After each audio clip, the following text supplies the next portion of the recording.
कुमार कार्तिकेय, क्या आपको पूर्ण विश्वास है कि आपकी ये योजना सफल होगी? अवश्य सफल होगी देवराज इंद्र। बस आपको उतना ही करना है जो मैंने आपसे कहा है कि मेरे निर्देश पर आप दोनों लुप्त हो जाएं। शेष मैं और गणेश संभाल लेंगे। समझ गए ना आप? समझ गए। हमारे देखते देखते वो दुष्ट महादेव पुत्र इंद्रदेव और वायुदेव को यहाँ से ले गया और हम कुछ नहीं कर सके। तुम सभी किसी कार्य के नहीं हो, तुम व्यर्थ हो मेरे लिए। मेरे सेनापतियों, साम दाम दंड भेद किसी भी युक्ति का प्रयोग करो और उस कुमार कार्तिकेय को मेरे समक्ष प्रस्तुत करो। जब मैं उस पर अपनी स्तंभन शक्ति का प्रयोग करूंगा तो वो स्वयं बताएगा कि देवियां और अमृत कहाँ है। जाओ और शीघ्र लाओ उसे। आप कष्ट न उठाएं सेनापति निशुंभ। उस दुष्ट कुमार कार्तिकेय को बंदी बनाकर लाने में अधिक समय नहीं लगेगा। उसे मैं ही जाकर ले आता हूं। उचित है धूम्रलोचन, उचित है। शीघ्र जाओ, परंतु इस बार मुझे निराश मत करना। मैं बस अभी गया और अभी आया। जाओ।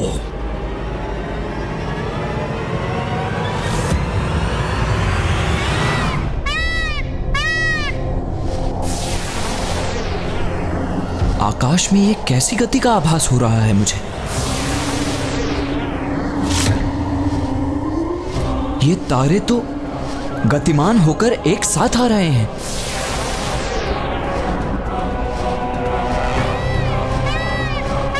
अर्थात हम पर पुनः संकट छाने वाला है कुमार कार्तिकेय। नहीं देवराज, अब जो होगा वो उचित ही होगा। किंतु कुमार कार्तिकेय, ये हो क्या रहा है? वही जो हम चाहते हैं वायुदेव। ये निर्जीव तारे गतिमान होकर एक साथ आ रहे हैं और निर्जीव वस्तुओं को गतिमान करने, उन्हें अपने अस्त्र शस्त्र और सैनिकों में परिवर्तित करने में तो केवल एक ही असुर सक्षम है, धूम्रलोचन। अवश्य वही हमारा पीछा कर हम पर आक्रमण की तैयारी कर रहा है।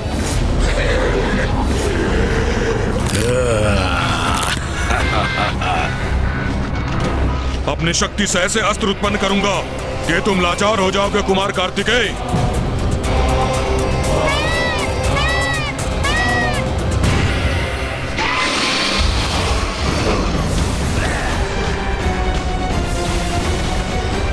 देवगण बाएं।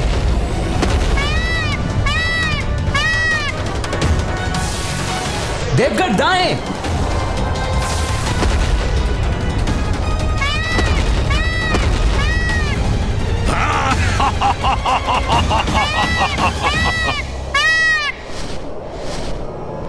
अरे, ये महादेव पुत्र कहां चला गया? उसे पकड़ने के लिए अपनी गति बढ़ानी होगी मुझे।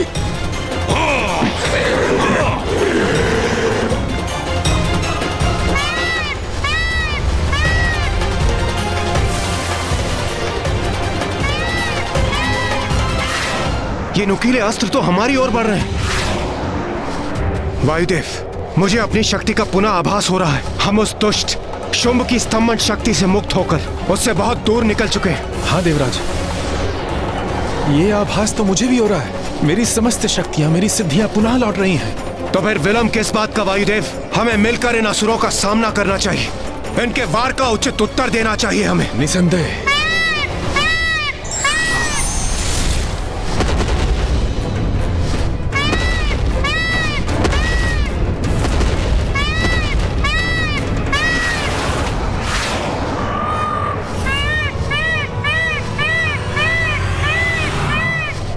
कुछ भी कर लो इंद्रदेव, किंतु मेरी शक्तियों का तोड़ नहीं है तुम्हारे पास। कुमार कार्तिकेय, हमें धूम्रलोचन के वार का प्रत्युत्तर देना चाहिए। अब मैं और वायुदेव उसका सामना करने में सक्षम हैं। नहीं देवराज, आप अभी ऐसा कुछ नहीं करेंगे।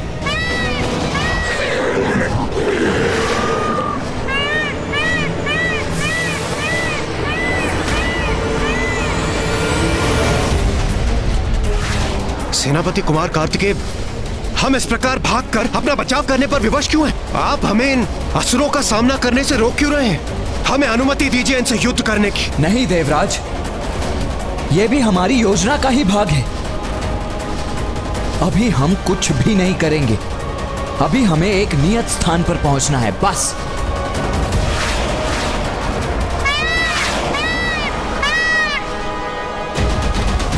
अब विंध्याचल पर्वत मेरे समक्ष है।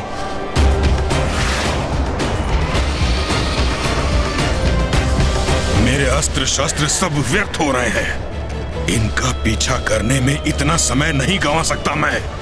प्रतीत होता है मुझे स्वयं इनके निकट जाकर कुछ करना होगा। हाँ। चलो, तीव्र करो गति।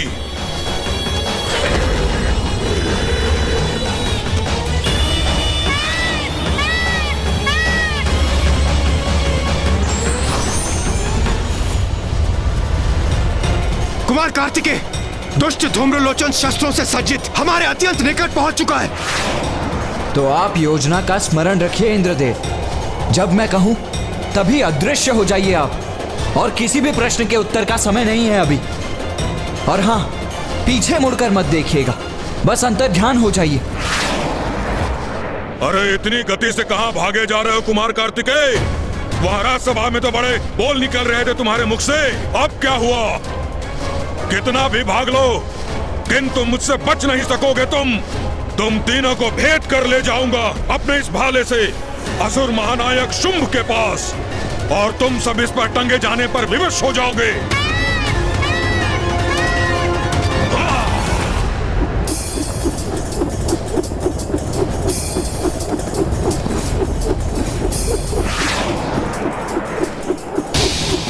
कुमार कार्तिकेय, धूम्रलोचन ने भाले से प्रहार किया है हम पर, जो बहुत तीव्र गति से हमारी ओर बढ़ रहा है।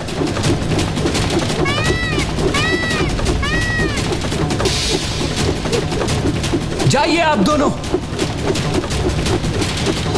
नहीं नहीं कुमार कार्तिकेय, इस प्रकार हम आपको अकेला छोड़कर कैसे जा सकते हैं? ऐसी बातों का समय नहीं है।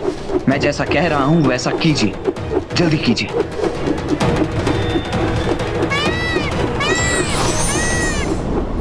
अरे ये दोनों कहां लुप्त हो गए?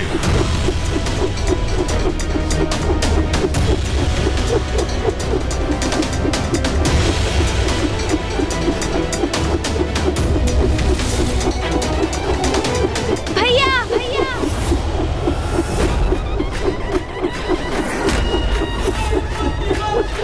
अरे ये गजमुख यहाँ कैसे? और ये करने क्या जा रहा है? गणेश, सोन जी,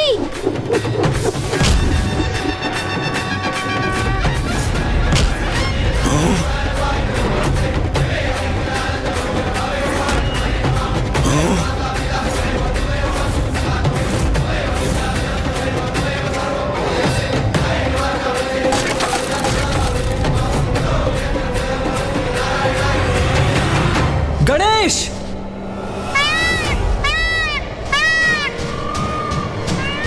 गणेश, ये क्या कर रहे हो तुम रुक क्यों गए? असुर जी, आपका ये प्रहार तो व्यर्थ हो गया, किंतु आपके लिए मेरे पास एक प्रस्ताव है। कैसा प्रस्ताव? गणेश, ये क्या कर रहे हो तुम? हमारे शत्रु इस असुर के साथ कोई प्रस्ताव रखने के पूर्व मेरी सहमति तो ले लो। नहीं भैया, बहुत कर ली हमने देवताओं की रक्षा।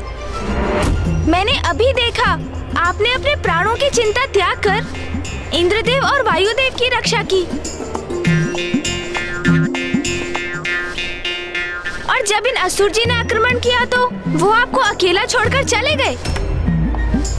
इतने स्वार्थी हैं ये देवता, आज मुझे ज्ञात हुआ। प्रतीत होता है इन देवताओं में आंतरिक मनमुटाव उत्पन्न हो गया है। तो इसमें निराश होने जैसा क्या है गणेश? वो इन असुर जी के पराक्रम से भयभीत हो गए होंगे। ऐसा हो जाता है, बड़े बड़े वीर शक्तिशाली योद्धा के सामने आतंकित हो जाते हैं। बस भैया, अब मैं देवताओं का ये व्यवहार और सहन नहीं करूँगा। जब वो संकट में आते हैं तो भागकर हमारे पास आते हैं और हम अनेकों संकट से जूझकर उनकी रक्षा भी करते हैं, किंतु जब हमें उनकी सहायता होती है तो वो कहीं दिखाई नहीं देते। ये क्या बात हुई भला? बस भैया बस, इस प्रकार हम कब तक उनकी रक्षा करते रहेंगे? गणेश, किंतु तुम करने क्या जा रहे हो? देखो अनुज, जो भी करना सोच विचार कर ही करना। क्रोध में आकर ऐसा कुछ मत कर बैठना जो। भैया, मुझे भली भांति ज्ञात है कि मैं क्या कर रहा हूँ। मैं अपनी और आपकी सुरक्षा सुनिश्चित कर रहा हूँ। असुर जी, आप यही ज्ञात करना चाहते हैं ना कि इंद्रदेव और वायुदेव कहाँ जाकर छिपे हैं, है ना? नहीं गणेश, तो आइए असुर जी, मैं स्वयं आपको वहाँ ले चलता हूँ। तुम स्वयं लेकर जाओगे मुझे? और इसके लिए तुम्हें मुझसे क्या चाहिए? कुछ अधिक नहीं असुर जी, बस इतना कि अब आप मेरे भ्राता पर वार नहीं करेंगे। देवताओं को आप ले जाइए, किंतु मेरे अग्रज को सुरक्षित रहने दीजिए। यदि मैं सभी देवताओं को बंदी बनाकर ले गया तो स्वर्गाधिपति असुर महानायक शुंभ अति प्रसन्न होंगे, और एक बार सभी देवता हमारे बंदी बन गए तो अमृत और देवियां कहाँ हैं ये तो असुर महानायक शुंभ उनके मुख से निकलवा ही लेंगे। तो क्या निर्णय है आपका? मेरा प्रस्ताव स्वीकार है आपको असुर जी? उचित है। क्या तुम सर्वप्रथम मुझे देवताओं के पास ले जाओगे? हाँ हाँ, क्यों नहीं असुर जी, आइए चलिए मेरे साथ। मैं भी चलता हूँ। नहीं भैया, आप मेरे साथ नहीं आएंगे। नहीं गणेश, मैं तुम्हें अकेले कहीं नहीं जाने दूंगा। अच्छा, तो उचित है, आप भी चलिए। किंतु आप मुझे कुछ भी करने से रोकेंगे नहीं भैया, क्योंकि मैं अपने निर्णय पर अटल हूँ। मैं तो अब इन असुर जी को इनके गंतव्य तक पहुंचा कर ही रहूंगा। चतुर चतुर चतुर चतुर ज्ञानी, चतुर चतुर चतुर चतुर ज्ञानी।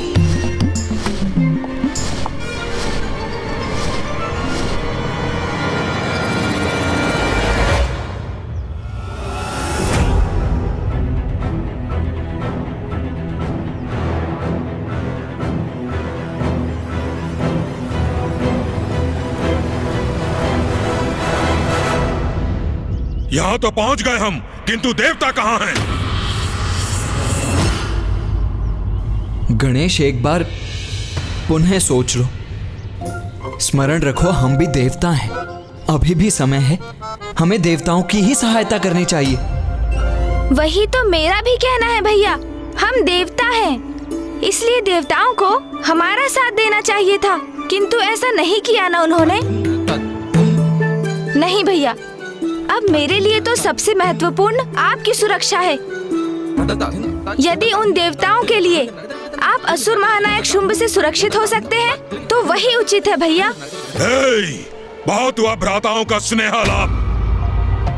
मेरा समय व्यर्थ मत करो। मुझे बताओ, कहाँ छुपे हैं देवता? नहीं गणेश, इस अदृश्य दीवार के उस पार।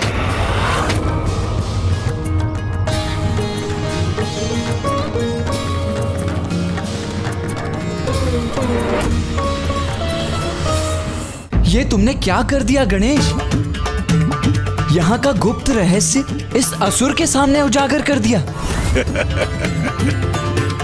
और इसे बता दिया कि यहाँ एक अदृश्य बाधा है जिसके उस पार एक अद्भुत संसार है। कैसी बाधा, कैसा संसार? मुझे तो यहाँ कुछ दिखाई नहीं दे रहा। तुम मुझे मूर्ख बनाने का प्रयास कर रहे हो? नहीं नहीं असुर जी, ये कैसे संभव है? अर्थात मूर्ख को कोई मूर्ख कैसे बना सकता है भला? क्या कहा तुमने? थोड़ा समझने का प्रयास करेंगे तो सब कुछ समझ जाएंगे असुर जी। मैंने कहा ना, वो अदृश्य बाधा है, और जो अदृश्य है वो आपको कैसे दिखाई दे सकती है? बस बहुत हुआ, अभी सब स्पष्ट हो जाएगा।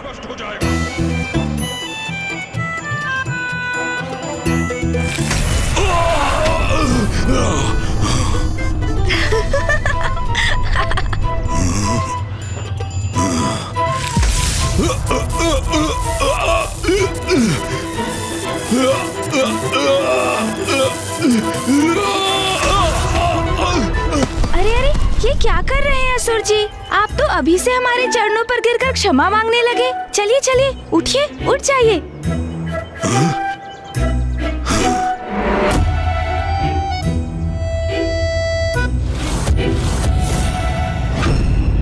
स्पष्ट हो गया ना असुर जी?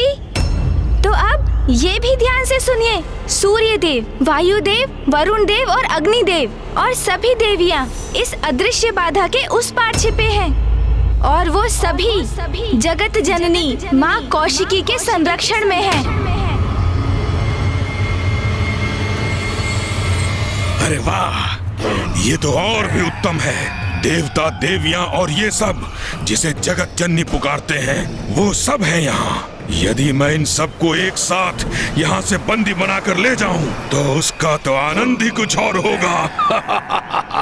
अरे अरे असुर जी, एक बात तो मैं आपको बताना ही भूल गया। वहाँ जाने के लिए आपको नारी शक्ति को जागृत करना होगा। आप उस अदृश्य बाधा को तब तक पार नहीं कर सकते जब तक कि आप नारी का अवतार धारण नहीं करते, क्योंकि माता कौशिकी वहाँ अपने भक्तों को नारी रूप में ही आने की अनुमति देती है।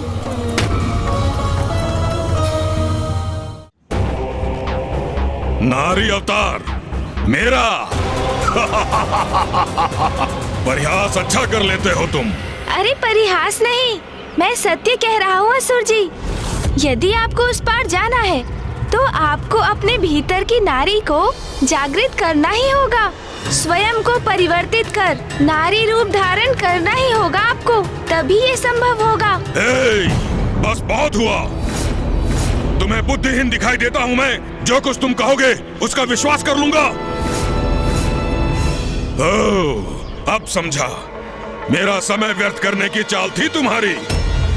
तुम और तुम्हारे भ्राता ने पुनः अपनी माया का प्रयोग कर देवताओं को भागने का अवसर दिया और मुझे प्रलोभन देकर मेरा समय नष्ट करने हेतु मुझे यहाँ ले आए। क्रीड़ा कर रहे हो मेरे साथ कि मैं अपनी भीतर की नारी को जागृत करूं? जो नारी मेरे पांव तले रहती है, उसी नारी में परिवर्तित करूं स्वयं को? ना। असुर जी, आपको यहाँ लाकर मैंने अपने कर्तव्य का निर्वहन किया। अब आप मुझ पर विश्वास करें अथवा नहीं, इसका चुनाव तो आपको ही करना है।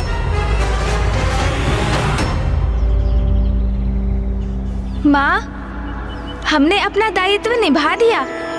अब हमें आज्ञा दीजिए। प्रणाम माँ।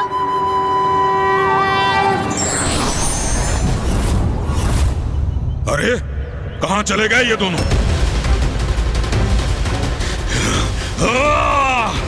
इन दोनों ने छल किया है मेरे साथ। देवता यहाँ नहीं, कहीं और छुपे हैं। मुझे भटकाने के लिए लाए थे ये दोनों। कहीं भी छिपे हो देवता, उन्हें तो मैं ढूंढ कर ही रहूंगा।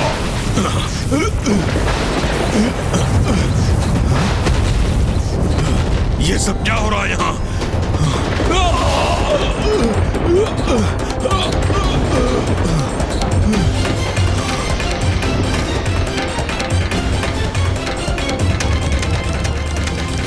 अरे अदृश्य नहीं रही ये बाधा। कोई मेरी सहायता करने की चेष्टा कर रहा है।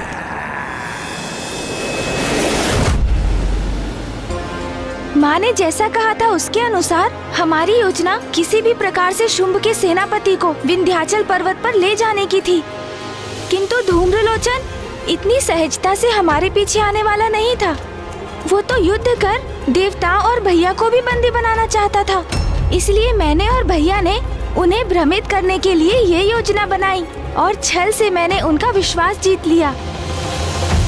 किंतु गणेश, तुमने उस दुष्ट धूम्रलोचन को नारी रूप धारण कर भीतर जाने का सुझाव क्यों दिया? भैया, माँ तो जगत जननी है और सभी उनकी संतानें हैं। हम, आप, देवगण और असुर भी, और वो अपनी सभी संतानों को सुधरने का एक अवसर अवश्य देती है। मैं तो धूम्रलोचन को माँ के दर्शन करने का अवसर दे रहा था। यदि वो भक्ति भाव से वहाँ जाकर माँ के दर्शन करता तो उसके समस्त पाप धुल जाते। किंतु वो तो नारी को स्वयं से भिन्न समझता है, इसलिए ऐसा स्वर्णिम अवसर पाकर भी उसने इसे गवा दिया। गणेश, तुम्हारी रणनीति और योजना शुंभ और निशुंभ के वध का आधार बनेगी। नहीं भैया, इसमें मेरा कोई योगदान नहीं। जैसे माँ ने ऋषि मार्कंडेय के मुख से अपने कवच का उच्चारण करवाकर असुरों को अर्धनिद्रा में डाल दिया था, उसी प्रकार मैं भी माता की ही इच्छा का माध्यम बन रहा हूँ। शुंभ और निशुंभ का वध तो माता के हाथों ही नियत है, और उसका समय अब बहुत निकट है। हाँ भैया, शीघ्र ही शुंभ निशुंभ माता के समक्ष होंगे।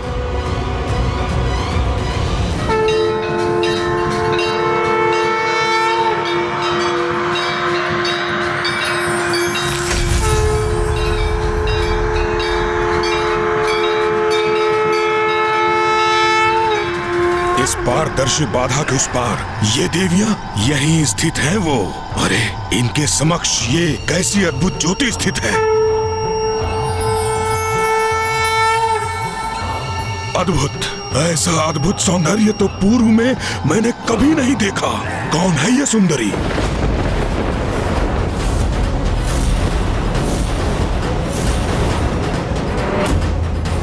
सुंदर भी है और भयंकर भी। अद्भुत, सर्वथा अद्भुत है ये सुंदरी। मैं अभी जाकर महाराज शुंभ को इस बारे में सूचित करता हूँ। तुम्हारे अंत का आरंभ अब हो चुका है असुरों।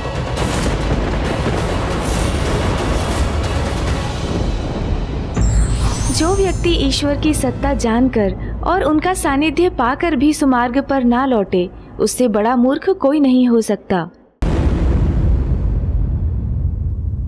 गणेश जी, आपने अपनी योजना से धूम्र को माता के पास भेज तो दिया, किंतु अब होने क्या वाला है ये मैं समझने में असमर्थ हूँ। वही होगा जो माँ पर कुदृष्टि डालने का परिणाम होता है, सर्वनाश। माँ ने उसे अपना क्षणिक दर्शन दिया होगा और अब तक धूम्रलोचन शुंभ तक पहुंचकर उन्हें माँ और देवियों की सूचना दे चुके होंगे। ऐसा अद्भुत सौंदर्य और उस सौंदर्य की धनी ऐसी सुंदरी तो संसार में कोई भी नहीं, और आप जैसा पुरुष भी संसार में दूसरा कोई नहीं। सौंदर्य के साथ शक्ति सामर्थ्य भी है वो। स्वर्ग के अंतर्ध्यान सभी देवियों की रक्षा कर रही है वो। मैंने उन देवियों को भी उनके निकट देखा था।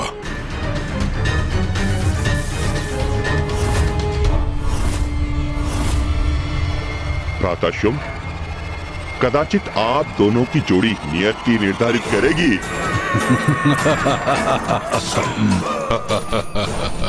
हाँ, और आप दोनों की जोड़ी अत्यंत भाएगी सभी को।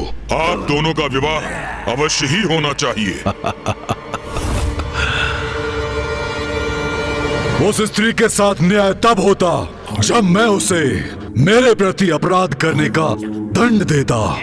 उसने मेरे विरुद्ध जाकर स्वर्ग की देवियों को आश्रय जो दिया, परंतु अब धूम्रलोचन के मुख से उसकी प्रशंसा सुनकर उसके प्रति मेरी भी उत्सुकता जागृत हुई है।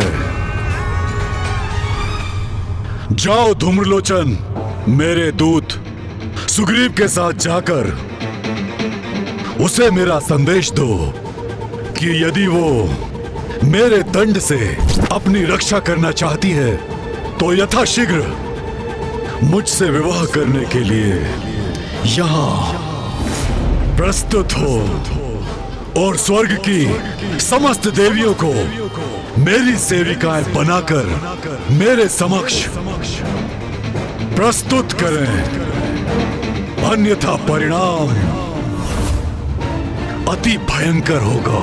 उचित है, मैं आपकी आज्ञा अनुसार आपका संदेश उन तक पहुंचा दूंगा, महानायक शुंभ।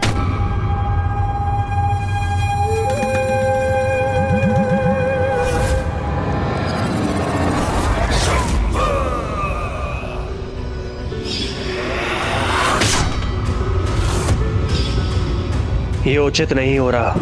महाराज शुंभ को मुझे देवी कौशिकी की महिमा के बारे में सूचित करना होगा।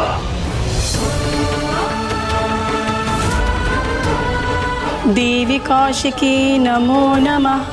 देवी कौशिकी नमो नमः।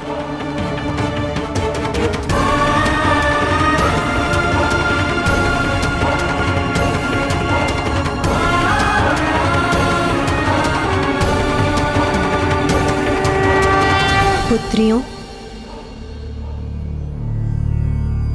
अब वो समय आ गया है पुत्रियों, जब तुम्हें यहाँ से प्रस्थान करना होगा।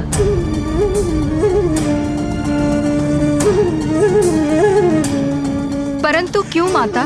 क्योंकि अब शुंभ के आगमन में अधिक समय नहीं है। शुंभ और निशुंभ के अंत तक मैं तुम लोगों की सुरक्षा को लेकर निश्चिंत होना चाहती हूँ। इसीलिए अब तुम लोग मेरी शक्ति के संरक्षण में विंध्याचल पर्वत की गुफाओं में रहोगे। माता, आपके श्री चरणों से जाने का मन तो हम में से किसी का भी नहीं है, किंतु यदि यही आपकी आज्ञा है और यही उचित है तो हम आपकी इस आज्ञा का पालन अवश्य करेंगे।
उस सुंदर स्त्री को शीघ्र ही स्वर्गाधिपति महानायक शुंभ का संदेश पहुंचाना है हमें। किंतु कहां है वो?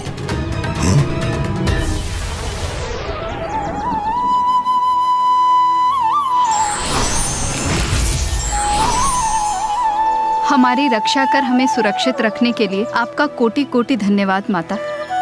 हमारी प्रार्थना है कि आपकी कृपा दृष्टि इसी प्रकार हम पर सदा बनी रहे। अवश्य पुत्रियों, माँ हूँ मैं और संतान की रक्षा माँ का धर्म है।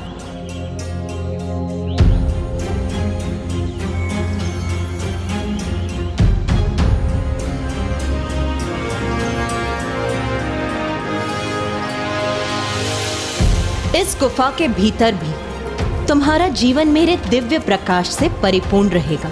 यहाँ तुम्हें कोई भी कठिनाई नहीं होगी।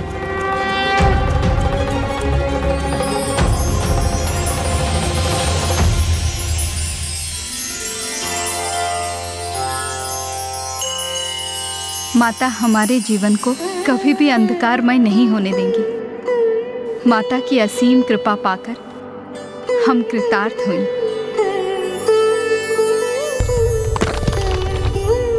माता ने हमारे चारों ओर एक अभेद सुरक्षा कवच प्रस्तुत किया है। हम सभी पूर्ण रूप से सुरक्षित हैं।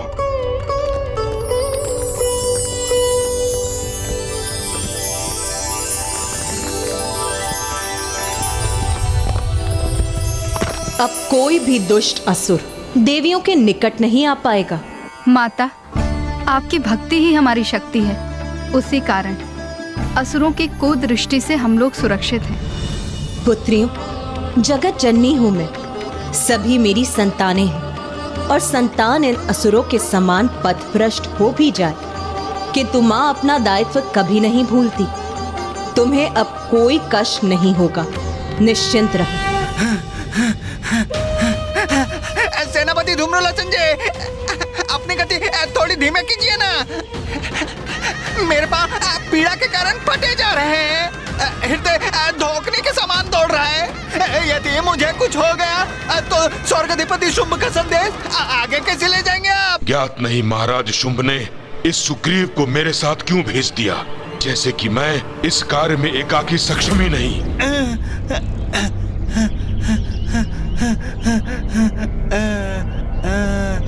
सेनापति धूम्रलोचन जी, आपको पूर्ण विश्वास है ना कि हम उचित मार्ग पर हैं?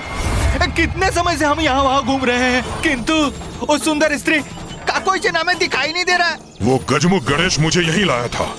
हम उत्तर दिशा से आए थे और इसी पर्वत पर उतरे थे। यहीं कहीं है वो स्थल, देखता हूँ।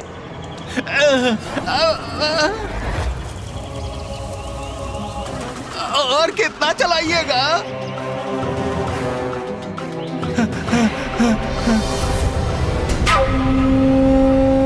शब्दों के सत्य असत्य की परख तो दृष्टि से होती है। वो सुंदर स्त्री मुझे दिखाई देगी, तभी आपके कथन को सत्य मानूंगा। सब कुछ हमारी योजना के अनुसार ही हो रहा है भैया। शुंभ का सेनापति धूम्रलोचन उसके दूत सुग्रीव के साथ माँ के निकट पहुँच चुका है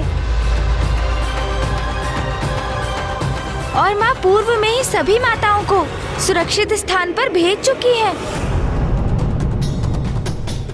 यही थी वो, यही स्थित एक अदृश्य बाधा के पीछे।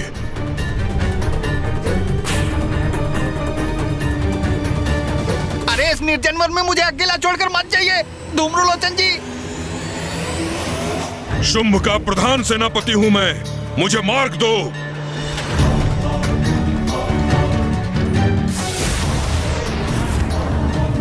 मैं उचित स्थल पर पहुंचा हूं सुग्रीव।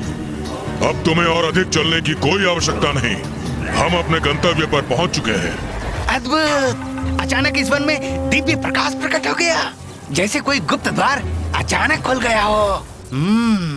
सत्य कहा था ना मैंने।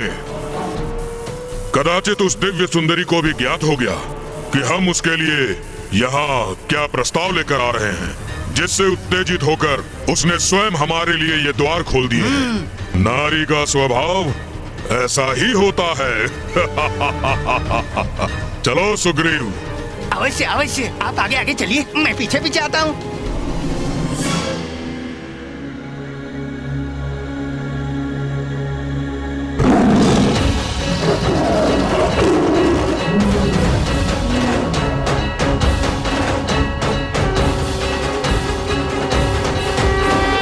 अद्भुत!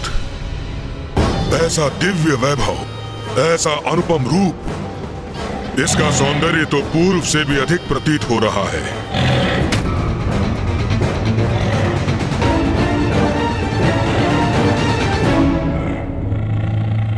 विलक्षण रूपमती है ये स्त्री। असुर महानायक ने विवाह हेतु उचित स्त्री का चुनाव किया है। चलिए चलिए, आगे बढ़ते हैं धूम्रलोचन जी।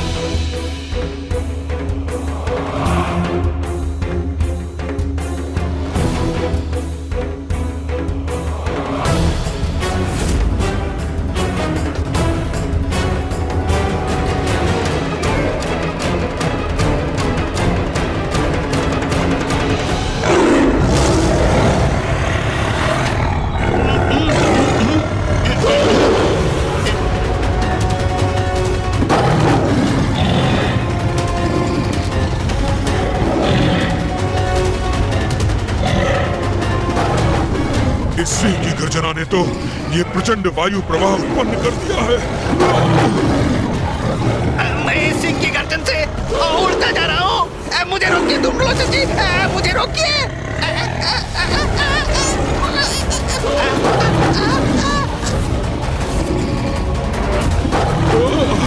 चिंता मत करो सुग्रीव, तुम्हें कहीं नहीं जाने दूंगा मैं।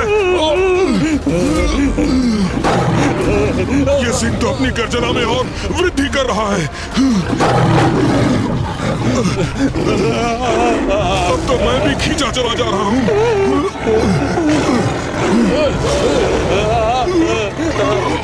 हम युद्ध नहीं, संवाद करने आए हैं। अपने स्वामी का संदेश लेकर आए हैं, इसलिए अपने सिंह को शांत करो सुंदरी।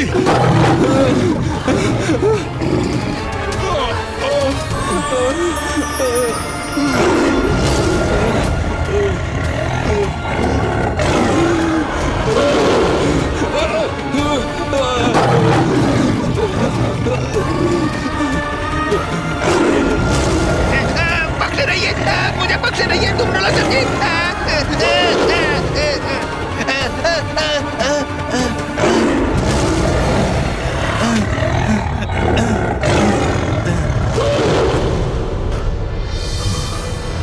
अब ये सिंह शांत हुआ तो हमें खड़े रहने का अवसर प्राप्त हुआ। कदाचित इसने हमें अपना शत्रु समझ लिया था, इसलिए अपने सिंह को ऐसी गर्जना करने का आदेश दिया होगा। किंतु अब हम इसे वो संदेश देंगे जिसे सुनकर यह आनंदित हो जाएगी। स्वर्गाधिपति शुंभ की विवाहिता बनने का अवसर तो कोई भी सुंदर स्त्री कदापि नहीं गंवाएगी।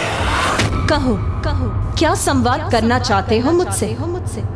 सुंदरी, तुम्हारे जैसी अपूर्व रूपमती पूरे संसार में कोई नहीं।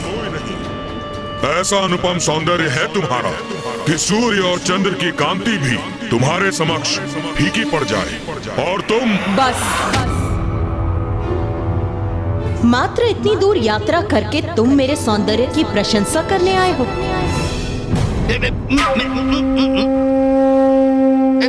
सौंदर्य की देवी, तुम इनकी बात का बुरा न मानो। ये शुंभ के सेनापति धूम्रलोचन है और मैं उनका दूत सुग्रीव। मैं तुम्हारे सौंदर्य का दर्शन पाकर ऐसा अभिभूत हुआ कि मेरे मुख से शब्द ही नहीं निकले। तुम्हारी जैसी सुंदरी तो संपूर्ण संसार में एक ही है। जैसे इस सृष्टि में एक ही पुरुष है जिसके समक्ष सूर्य और चंद्र दोनों ही नहीं टिक सकते। और ये महाप्रतापी रूपमान पुरुष तुम्हारे स्वामी शुंभ हैं। सर्वप्रथम इस सेनापति ने मेरे सौंदर्य की प्रशंसा की, फिर शुंभ के दूत अर्थात तुमने उसकी। किंतु मुझे किसी की भी प्रशंसा में कोई रुचि नहीं।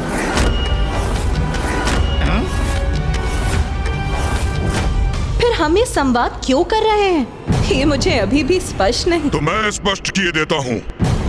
सुनो स्त्री, सौंदर्य और पराक्रम दोनों ही दृष्टि से हमारे स्वामी के योग्य हो तुम। इसीलिए हम उनके साथ तुम्हारे विवाह का प्रस्ताव लेकर यहाँ आए हैं। उचित तो यही है कि तुम इस विवाह प्रस्ताव को स्वीकार कर हमारे साथ चलो।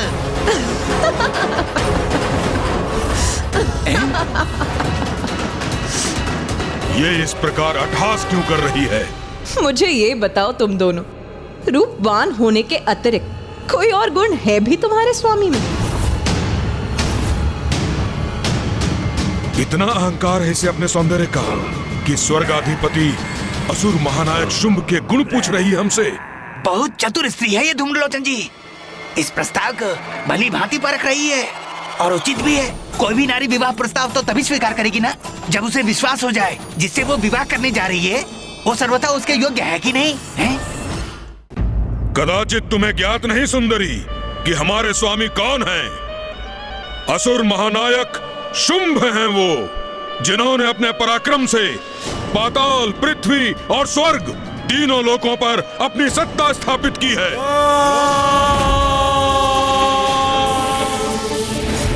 और स्वर्ग की समस्त निधियां उनके नियंत्रण में है।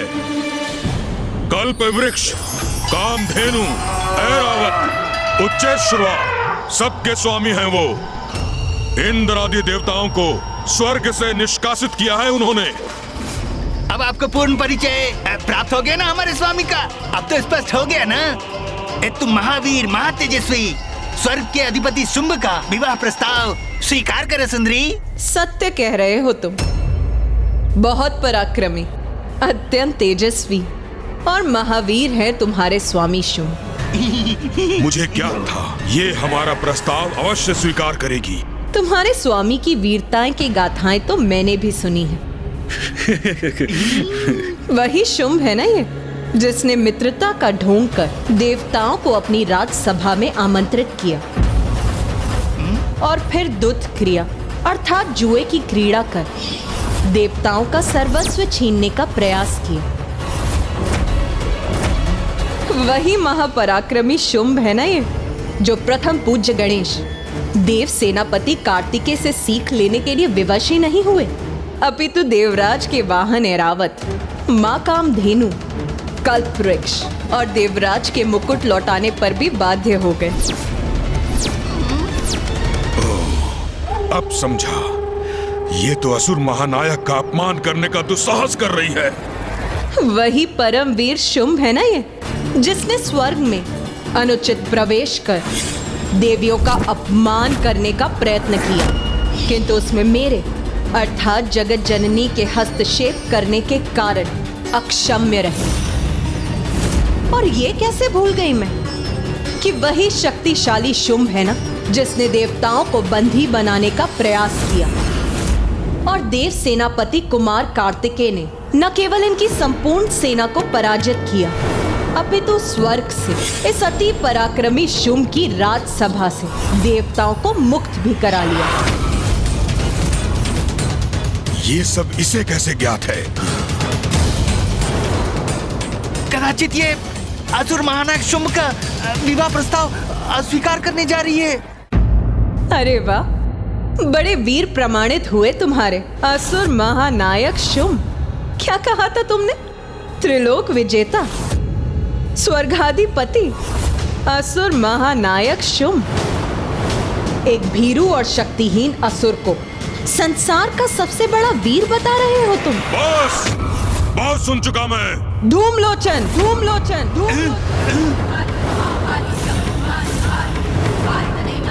अपना स्वर ऊंचा करने का दुस्साहस मत करो। तुम अपने परमवीर महाराज के लिए मेरे समक्ष खड़े हो, और मैं तुम्हारे ऊंचे स्वर को कदापि सहन नहीं करूंगी।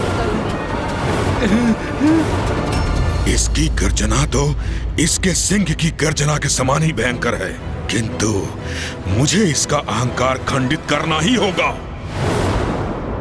ऐ सुंदरी, ये तुम्हारा सौंदर्य नहीं, तुम्हारा अहंकार बोल रहा है। सुनी सुनाई बातों पर विश्वास करने की भूल कर रही हो तुम, किंतु मेरे स्वामी के प्रति उदंडता करके सभी सीमाओं का उल्लंघन कर रही हो तुम, जिसे एक बार तो मैं अनसुना कर रहा हूं, किंतु पुनः ऐसा व्यवहार सहन नहीं करूंगा मैं। त्रिलोक के अधिपति हैं मेरे स्वामी शुंभ, स्वयं ब्रह्मदेव से वरदान प्राप्त किया उन्होंने। अपनी अपार शक्ति के बल पर किसी भी स्त्री को अपने चरणों की दासी बना सकते हैं वो, और उनकी दासी बनना भी किसी भी स्त्री के लिए सौभाग्य की बात है। नारी के प्रति ये दुर्भावना कदापि उचित नहीं। ये स्त्री तो क्रोधित हो रही है। कहीं इसने पुनः गर्जना की तो? नहीं नहीं, मेरे शांत रहने में मेरी सुरक्षा है। ये तो तुम्हारा सौभाग्य है स्त्री कि असुर महानायक शुंभ ने पूर्ण सम्मान के साथ विवाह प्रस्ताव भिजवाया है, अन्यथा अपनी इच्छा पूर्ण करने के लिए वो क्या नहीं कर सकते। अच्छा, तो तनिक ये बताओ, अपनी इच्छा पूर्ण करने के लिए क्या करेंगे वो? प्रतीत होता है तुम अभी भी नहीं समझी, और वो चाहे तो उनके सैनिक तुम्हें उनके समक्ष प्रस्तुत करने हेतु तुम्हारी इच्छा के विरुद्ध तुम्हें खींच कर भी ले जा सकते हैं।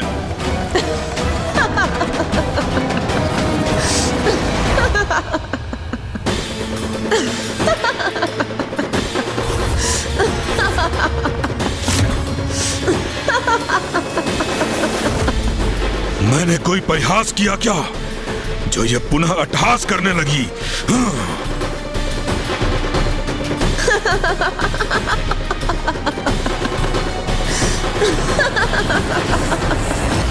स्त्री, अट्टहास क्यों कर रही हो तुम? इसका क्या अर्थ समझूं मैं? इनके प्रश्न का अभिप्राय है सुंदरी, क्या तुम्हारे इस अट्टहास को हम तुम्हारी स्वीकृति समझे?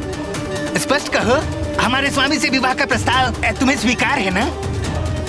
उचित है। मुझे क्या था, ऐसा उत्तम विवाह प्रस्ताव संसार की कोई भी स्त्री कदापि नहीं नकार सकती। हमें शीघ्र ये शुभ सूचना असुर महानायक शुंभ तक पहुंचानी चाहिए। चलो सुग्रीव। जाओ और जाकर अपने स्वामी को मेरा संदेश दो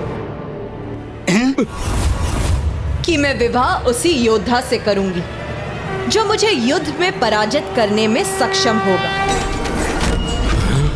यदि तुम्हारे स्वामी में इतना सामर्थ्य है तो यहाँ आकर मुझे पराजित करें और अपनी मुझसे विवाह करने की इच्छा को पूर्ण करें। ये क्या सुन रहा हूं मैं? ये स्त्री स्वर्गाधिपति असुर महानायक शुंभ से युद्ध करना चाहती है। माँ की ये घोषणा, उनके द्वारा शुंभ को युद्ध के निमंत्रण का तो एक ही अर्थ है, शुंभ के साथ साथ इन सभी दुष्टों का सर्वनाश।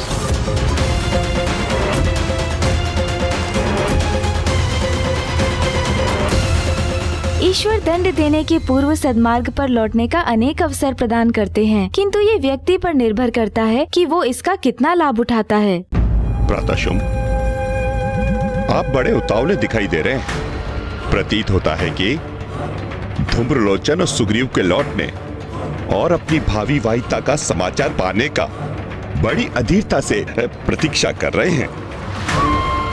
किंतु ये उचित भी तो है, सब कुछ तो प्राप्त कर लिया है असुर महानायक ने। हाँ, और अब उस अपूर्व सुंदरी को पाने के लिए लालायित हैं।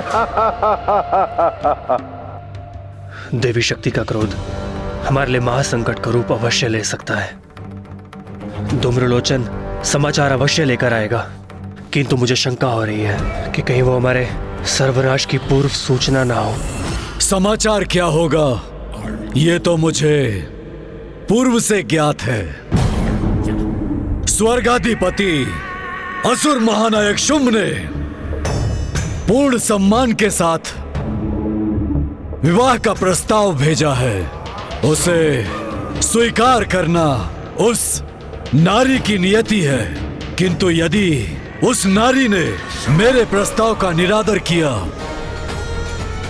तो मेरे सैनिक उसका निरादर करेंगे, उसे खींचकर मेरे समक्ष यहां मेरी राजसभा में प्रस्तुत करेंगे। असुर महानायक शुंभ, आप बहुत बड़ी भूल कर रहे हैं।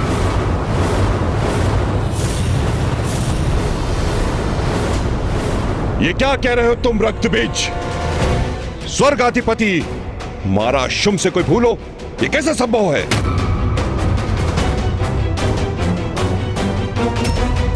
दृष्टता क्षमा कीजिए असुर महानायक, आपके सामने कितना कुछ घटित हो चुका है, किंतु आप उसे स्वीकार नहीं कर रहे। क्या घटित हुआ है मेरे समक्ष? हाँ रक्तबीज, जो भी कहना है स्पष्ट कहो। जिन देवी को आपने धूम्रलोचन और सुग्रीव को युक्ति अथवा शक्ति से यहां लाने का आदेश दिया है, उनकी शक्ति का आभास हमें बहुत समय से हो रहा है। स्मरण कीजिए, स्वर्ग की देवियों की रक्षा देवी की मूर्ति से उत्पन्न हुए मोतियों ने ही की थी।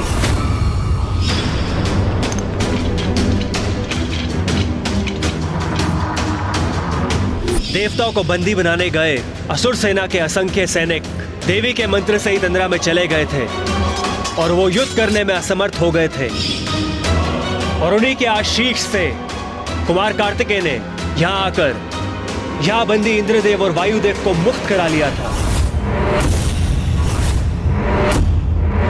और वो कोई साधारण स्त्री नहीं है, जगत जननी है, देवी शक्ति है, और उनकी अपार शक्ति का प्रत्यक्षदर्शी तो मैं भी पूर्व में रहा हूं।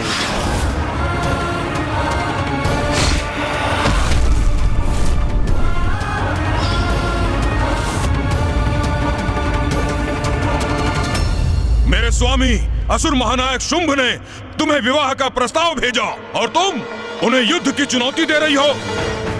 इतना दुस्साहस तुम्हारा कि तुम मेरे स्वामी को इस निर्जन पर्वत पर आने के लिए कह रही हो,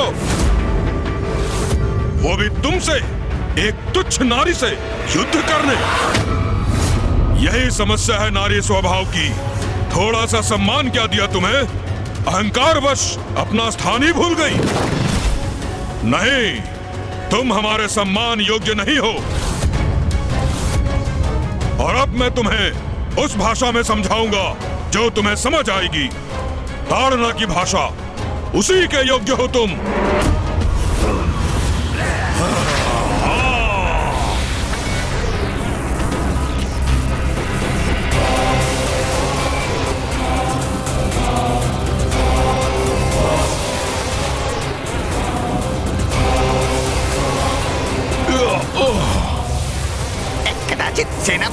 धूम्रलोचन उचित कह रहे हैं। शब्दों की नहीं, शस्त्रों की भाषा ही सुंदरी के लिए उपयुक्त है।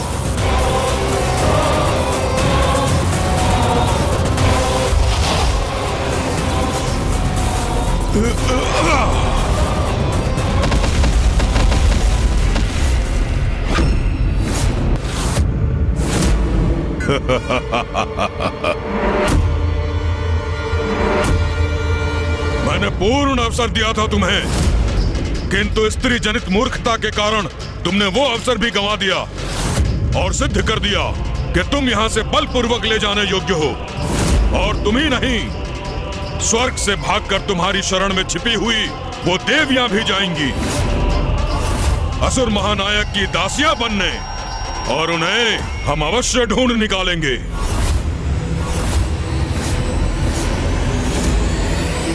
अब इन दुष्टों को माँ की शक्ति के बारे में ज्ञात हो जाएगा। दूत बन के आए हो तो दूत के अपने दायित्व का निर्वाह करो। अपने स्वामी को मेरा संदेश दो, अपने प्राणों की रक्षा करो, अन्यथा मेरे हाथों तुम्हारा अंत निश्चित है। क्या कहा तुमने? एक तुच्छ नारी मेरे प्राण हरेगी?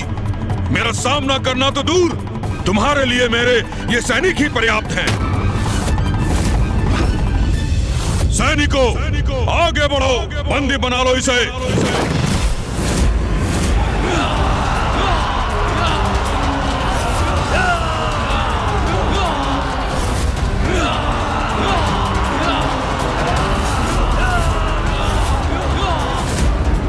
ये दुष्ट असुर तो माता पर आक्रमण कर रहे हैं। नारी का अपमान कर तुमने बहुत बड़ा अपराध किया है धूम्रलोचन, और अपनी भूल को सुधारने का अवसर प्राप्त होने पर भी उसे व्यर्थ कर दिया तुमने। तो अब तुम्हें अपने अपराध का उचित दंड अवश्य प्राप्त होगा। पकड़ लो इसे, बंदी बना लो, पकड़ लो इसे, बंदी बना लो। अभी इसका दंभ खंडित होगा जब ये मेरी बंदी बनेगी, और इसके दुस्साहस के दंड स्वरूप इसे अपने साथ खींचता हुआ ले जाऊंगा मैं। हाँ। तुम प्रत्यक्षदर्शी रहे हो उसकी शक्ति के, अर्थात असुर महानायक शुंभ, आपका सेनापति नियुक्त होने से पूर्व मैं सर्वशक्तिशाली महाराज महिषासुर का मंत्री था।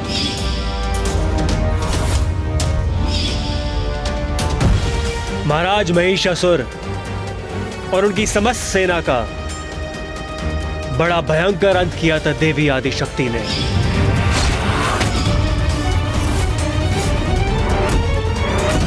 ये सब अनर्गल कथा सुनाकर हमें भ्रमित करने का प्रयास मत करो रक्तबीज। हमारी शक्ति के समक्ष वो देवी तनिक भी नहीं टिक सकती। तब देवी आदिशक्ति देवी कात्यायनी के रूप में थी। तब हमें देवी कात्यायनी का वास्तविक परिचय ज्ञात नहीं था, और ना ही उनकी शक्ति का आभास था।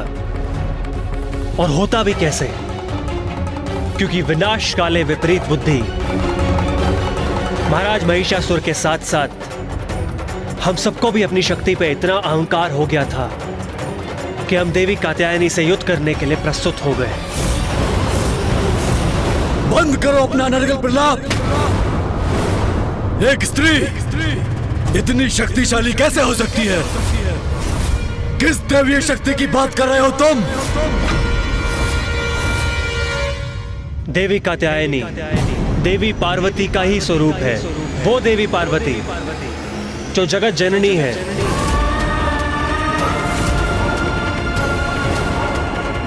जो जगत पिता महादेव की अर्धांगिनी है, उन जगत पिता महादेव की पत्नी है, जिनसे वरदान पाकर मैं इतना शक्तिशाली बना हूं।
कैसा भयंकर व्यवहार किया इसने। क्या कहा था तुमने? मेरे लिए तुम्हारे सैनिक ही पर्याप्त है। प्रतीत होता है तुम्हारे सैनिकों के लिए मेरा सिंह ही पर्याप्त है। इसकी उदंडता, इसका अहंकार असहनीय हो रहा है मेरे लिए। जाओ, तुम दोनों को यहाँ से सुरक्षित लौटने का एक अवसर और देती। जाओ और जाकर अपने स्वामी शुंभ को मेरा संदेश दो। मेरे विचार से अब हमें यहाँ से निकल लेना चाहिए अविलंब। तुम ऐसे नहीं मानोगी। तुम्हें अपनी शक्ति का परिचय देना ही होगा। तुम्हारा अहंकार खंडित करके मुझे तुम्हें अपने वश में करना ही होगा। अहंकार तो अहंकारी का खंडित होता है। तुम्हारे अहंकार ने तुम्हारे विवेक को हर लिया है और तुम्हारे ज्ञान चक्षु को निष्क्रिय कर दिया है। तुम अपने काल को अपने समक्ष पाकर भी उसे पहचान नहीं रहे।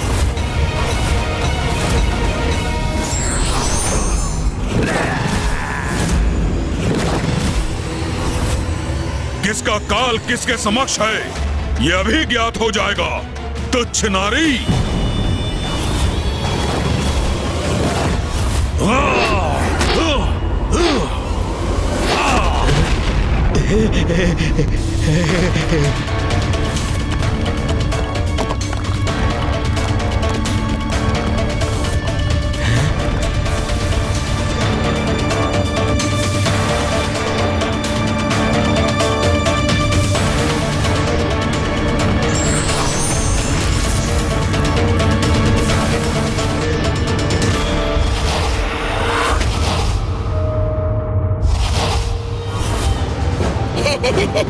अद्भुत।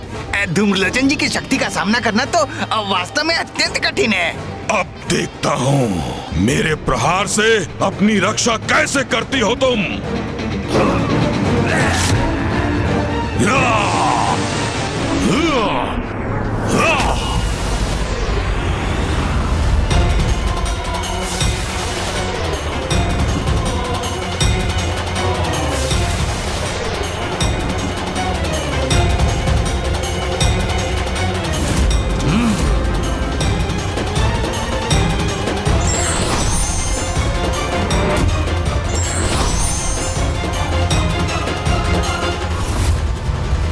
स्थिति इतनी बिगड़ जाए ये कहाँ चाहता था मैं तो विवाह का प्रस्ताव लेकर आया था। विनय पूर्वक संवाद कर रहे थे तुमसे, क्योंकि असुर महानायक शुंभ का विवाह तो आनंद का अवसर था। किंतु तुम अपने उदंडता से मुझे उकसाती रही। तुम्हारे जैसी अहंकारी और सुंदर स्त्री के लिए यही उचित है कि तुम्हें पालकी में नहीं खींच कर ले जाया जाए। चलो अब इसे अपना राजसी विवाह यात्रा समझना। विचार, वचन और कर्म तीनों से ही निरंतर अपनी दुष्टता का परिचय दे रहे हो तुम धूम्रलोचन। तुम्हारे पापों का फल तो तुम्हें अवश्य प्राप्त होगा। अब अपने इस प्रहार से तुम्हें वश में करूंगा मैं।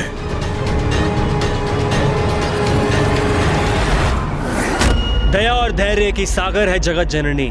देवी शक्ति अपनी संतानों के अनेकों दोष क्षमा करती है, किंतु जब एक संतान अपनी माँ को माँ के रूप में सम्मान की दृष्टि से देखने के स्थान पर उन्हीं पर कुदृष्टि डालने लगे, अपने माता के प्रति कुत्सित विचार रखे, तो माता का क्रोध तो जागृत होगा ही ना, और दंड भी तीव्र और भयंकर होगा। यही हुआ महाराज महिषासुर के साथ। मैं समझ गया था कि जगत जननी के समक्ष महिषासुर कदापि सुरक्षित नहीं है, इसलिए उनके अंत के पूर्व मैं वहां से चला आया।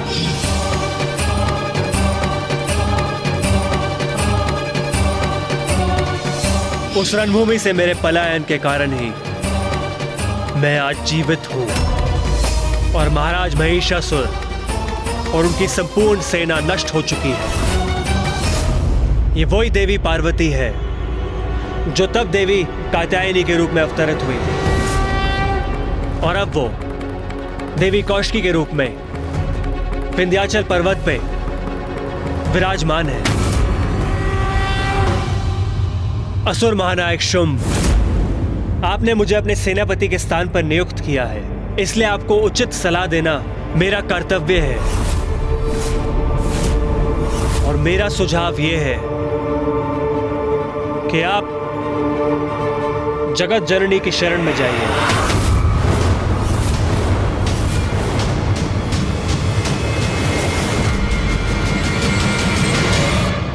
वो अपने शरणागतों की सदा रक्षा करती है।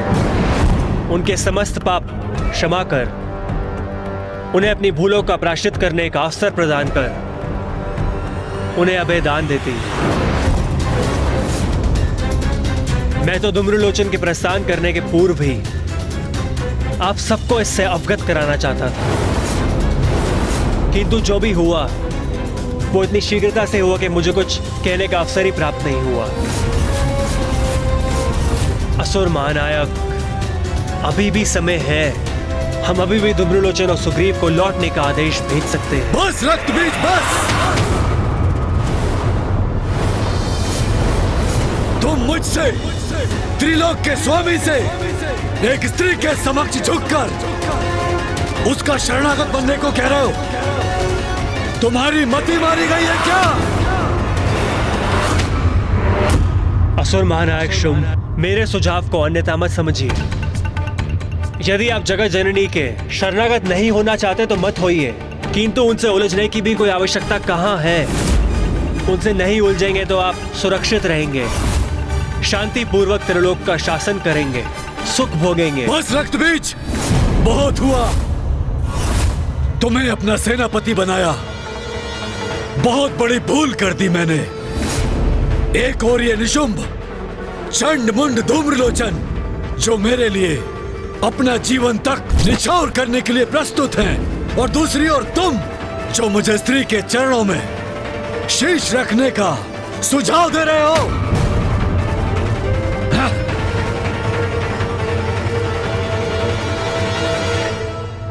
मैं ये कैसे समझाऊं आपको कि मेरे सुझाव को स्वीकार करने में ही आपकी सुरक्षा निहित है, महानायक शुंभ।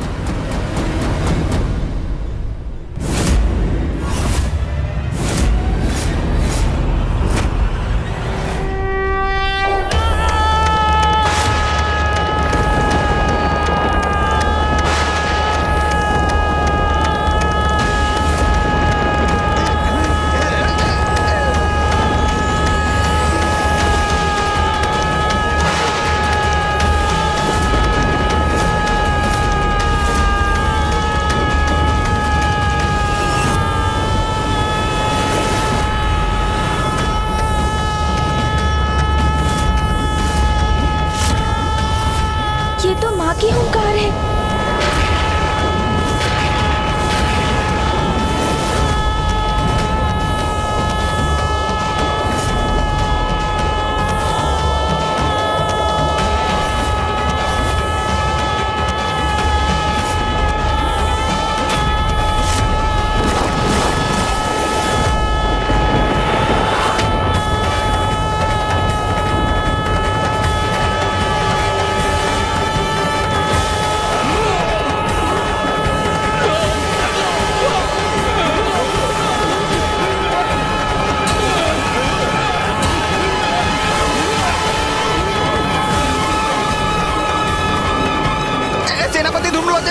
बचाइए संकट से, अन्यथा ये हमें जीवित ही भस्म कर देगी।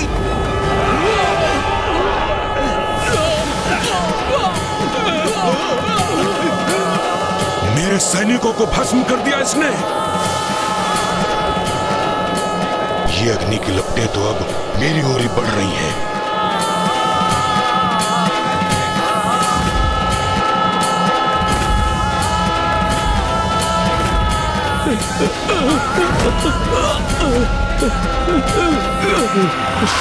आपने सुना असुर महानायक, कितनी भयंकर हुंकार थी देवी शक्ति की। अवश्य अवश्य धूम्रलोचन में उनके क्रोध का भागी बन चुका होगा। बस रक्तबीज, ये देवी देवी की क्या रट लगा रखी है? कैसे योद्धा हो तुम, जो संपूर्ण समुदाय को भीरू बनाने पर तुले हो? तुम जैसे शक्तिशाली सहयोगी विद्रोही बन जाए तो असुरों की पराजय कौन रोक सकता है? तुम ये कह रहे हो ना कि महिषासुर का अंत देवी कात्यायनी के हाथों हुआ, परंतु वो महिषासुर था और मैं लोकाधिपति शुंभ हूं।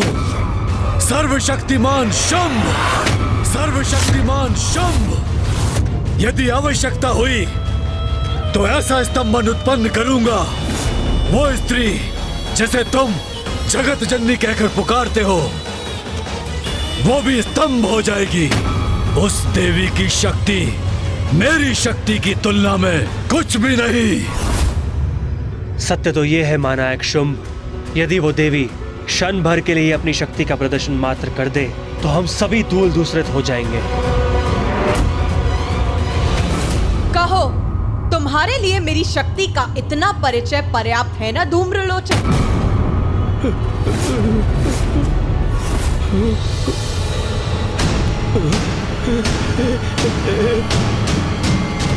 मैं सुरक्षित हूं, भस्म नहीं हुआ मैं चाहती तो तुम्हें भी भस्म कर सकती थी, किंतु तुम तो मात्र एक दूत हो और एक दूत का अंत नहीं करना चाहती मैं। इसीलिए अब जाओ और जाकर अपने वीर असुर महानायक शुंभ को मेरा संदेश दो। बताओ उन्हें कि कैसे मैंने तुम्हें तुम्हारे जीवन से वंचित नहीं किया, सुरक्षित जाने दिया तुम्हें। तो क्या धूम्रलोचन जी ने अपनी पराजय स्वीकार कर ली? कदाचित यही उचित है, यहाँ से निकलने में ही भलाई है।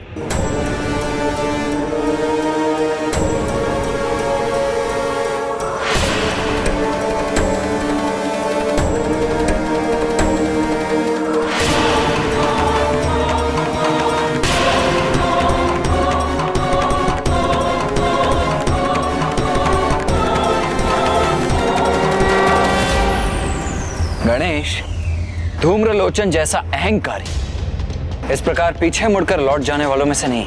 हाँ भैया, किंतु कदाचित वो समझ गया है कि इसी में उसकी सुरक्षा है।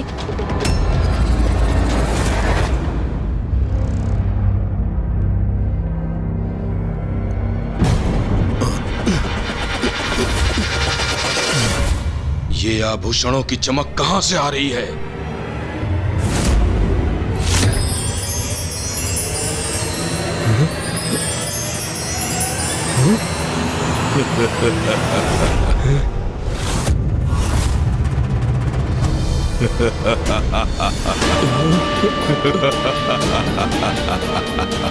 अच्छा, तो स्वर्ग की देवियों को यहाँ छिपा कर रखा है इसने। इस दुष्ट ने तो हमें देख लिया।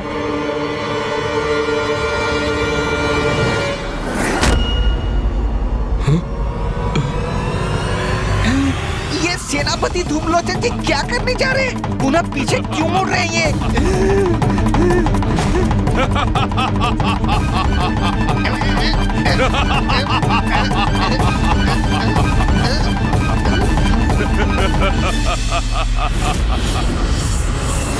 बहुत भाग्यशाली हैं मेरे स्वामी।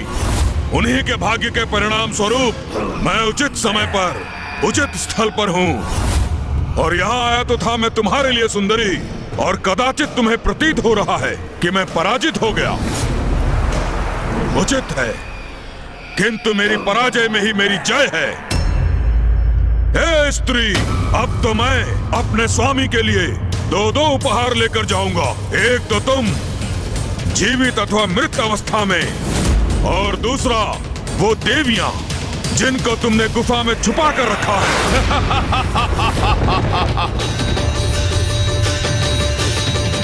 इसने पुनः अपनी कुदृष्टि डाली देवियों पर।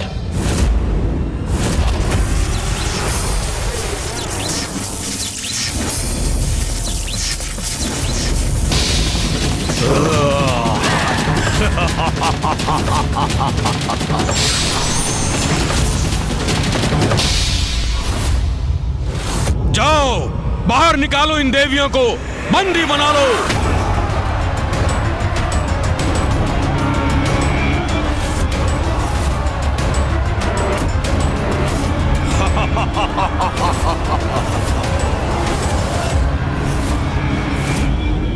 माताओं को अपनी दुष्टता का लक्ष्य बनाकर धूम्रलोचन सभी सीमाओं का उल्लंघन कर चुका है। अब और अब माँ उनके इस व्यवहार को कदापि सहन नहीं करेंगी। माँ के कार्य में हस्तक्षेप करना उचित नहीं, अन्यथा अभी इस धूम्रलोचन को इसके दुर्वचनों का उचित दंड देता मैं।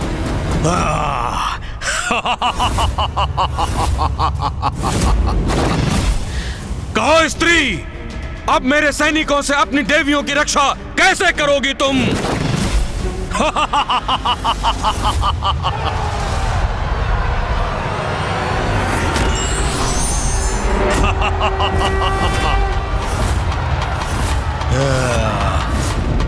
तुम्हारे हाथों में घंटा, तो तुम क्या मेरे असुर सैनिकों को घंटा बजाकर रोकोगी? इस घंटा से अंत करोगी उनका?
मायाविनी, ये मत समझना कि तूने अपनी माया से मुझे धूम्रलोचन को परास्त कर दिया। तू जितने बार भी मेरे असुरों को गिराएगी, मैं उतने ही बार नवीन असुर उत्पन्न करूंगा।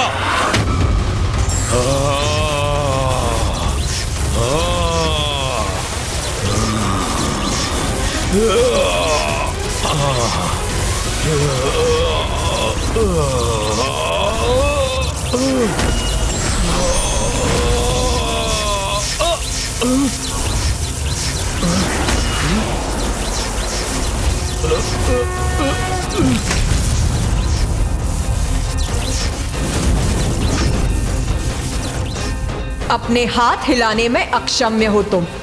अब इस हाथों से कोई और असुर उत्पन्न नहीं कर पाओगे। अब तुमसे तुम्हारे ये हाथ ही छीन लूंगी मैं।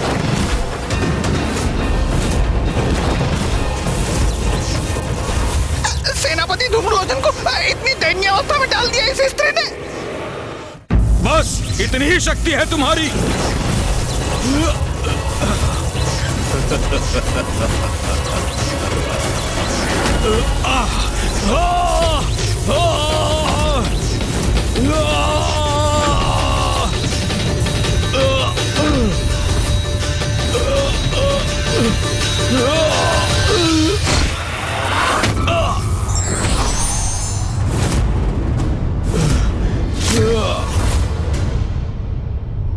अब हाथों से रहित होने के बाद भी तुम्हारा वध करूंगा मैं।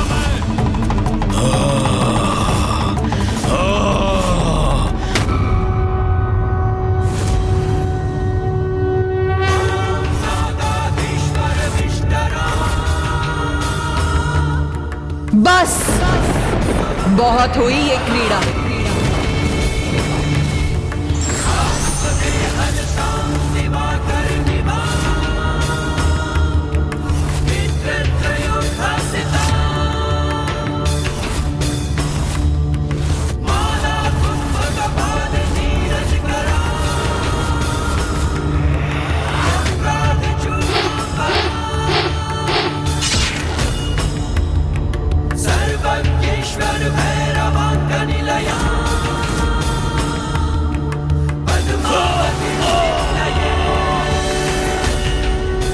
तो जब धूम्रलोचन उस स्त्री को अपने बंधन में बांध कर लौटेगा, तब तुम्हें अनुमान होगा मेरी शक्ति का। अब मैं आपको कैसे समझाऊं स्वामी शक्ति का उचित अनुमान लगाने की आवश्यकता आपको है।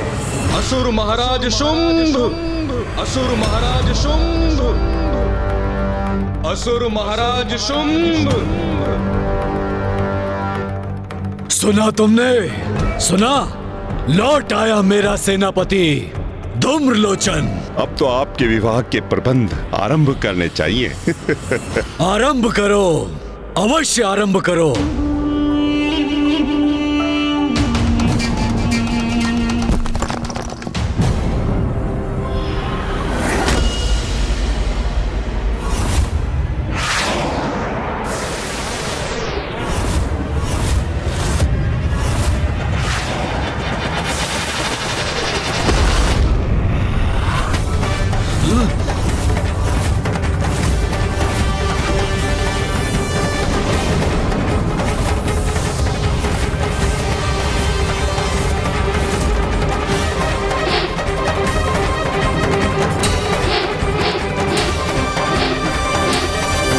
ये कैसे संभव है?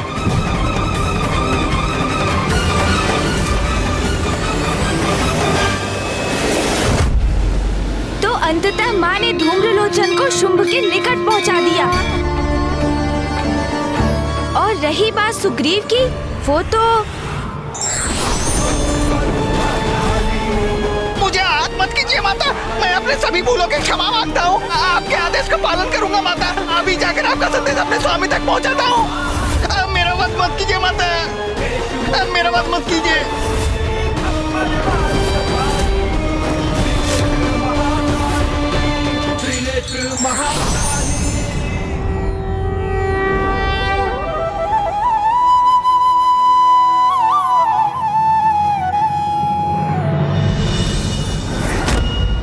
मेरे देखते देखते भस्म हो गया धूम्रलोचन।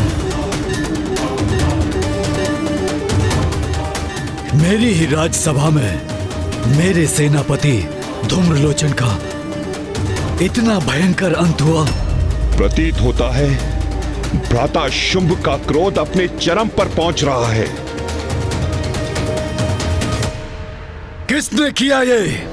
मेरे सेनापति धूम्रलोचन का अंत करने का दुस्साहस किसने किया?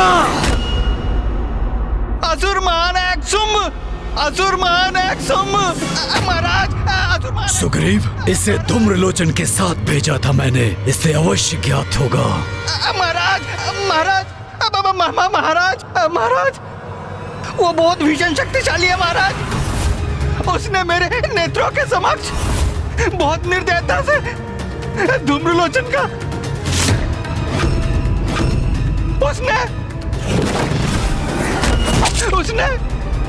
उसने क्या बोल रहे हो? किसने किया ये? स्पष्ट बोलो, किसका दुष्कृत्य है ये? किसने किया सेनापति धूम्रलोचन का वध? ये तो आपको भी भली भांति ज्ञात है असुर महानायक शुंभ कि सुग्रीव देवी शक्ति का उल्लेख कर रहा है। स्पष्ट है कि उन्होंने उसका अंत किया है। फिर भी आप ये क्यों जता रहे हैं जिससे आप इससे अनभिज्ञ हो? धूम्रलोचन का वध उस नारी ने किया महाराज, जिसके समक्ष हम आपके विवाह का प्रस्ताव लेकर गए थे, देवी कौशिकी।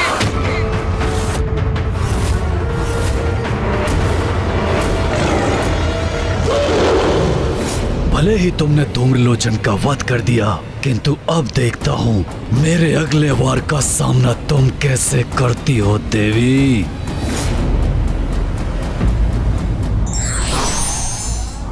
कोई कितना भी शक्तिशाली हो, अहंकारवश वो यदि अपनों के सुझाव पर ध्यान नहीं देता, उसका सर्वनाश निश्चित है।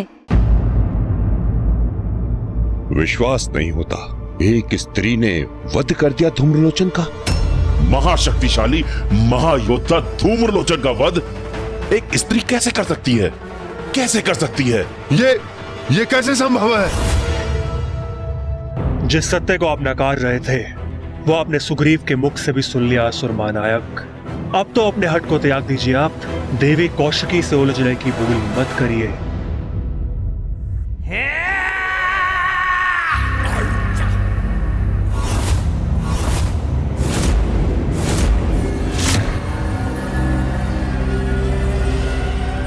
तो तुम ये कहना चाहते हो भ्राता,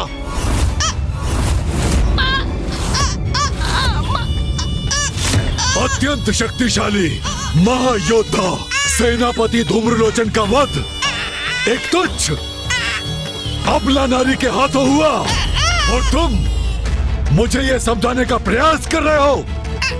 तुम्हारी बुद्धि क्या भ्रष्ट हो गई है और तुम ये समझ रहे हो कि मैं तुम्हारे मिथ्या कथन पर विश्वास करूंगा। तुम्हारे कपट वचनों से मैं भ्रमित हो जाऊंगा। तुमने ऐसी कल्पना भी कैसे की? हाँ, मैं सत्य कह रहा हूँ महाराज, वो नारी अवश्य है पर अबला नारी नहीं। प्रचंड शक्तिशाली है, स्वामिनी है वो। उसने आपके लिए भी एक संदेश भेजा है। संदेश? कैसा संदेश? भ्राताशुम, इसे मुक्त कीजिए ताकि हमें ज्ञात हो सके कि क्या संदेश लेकर आया है।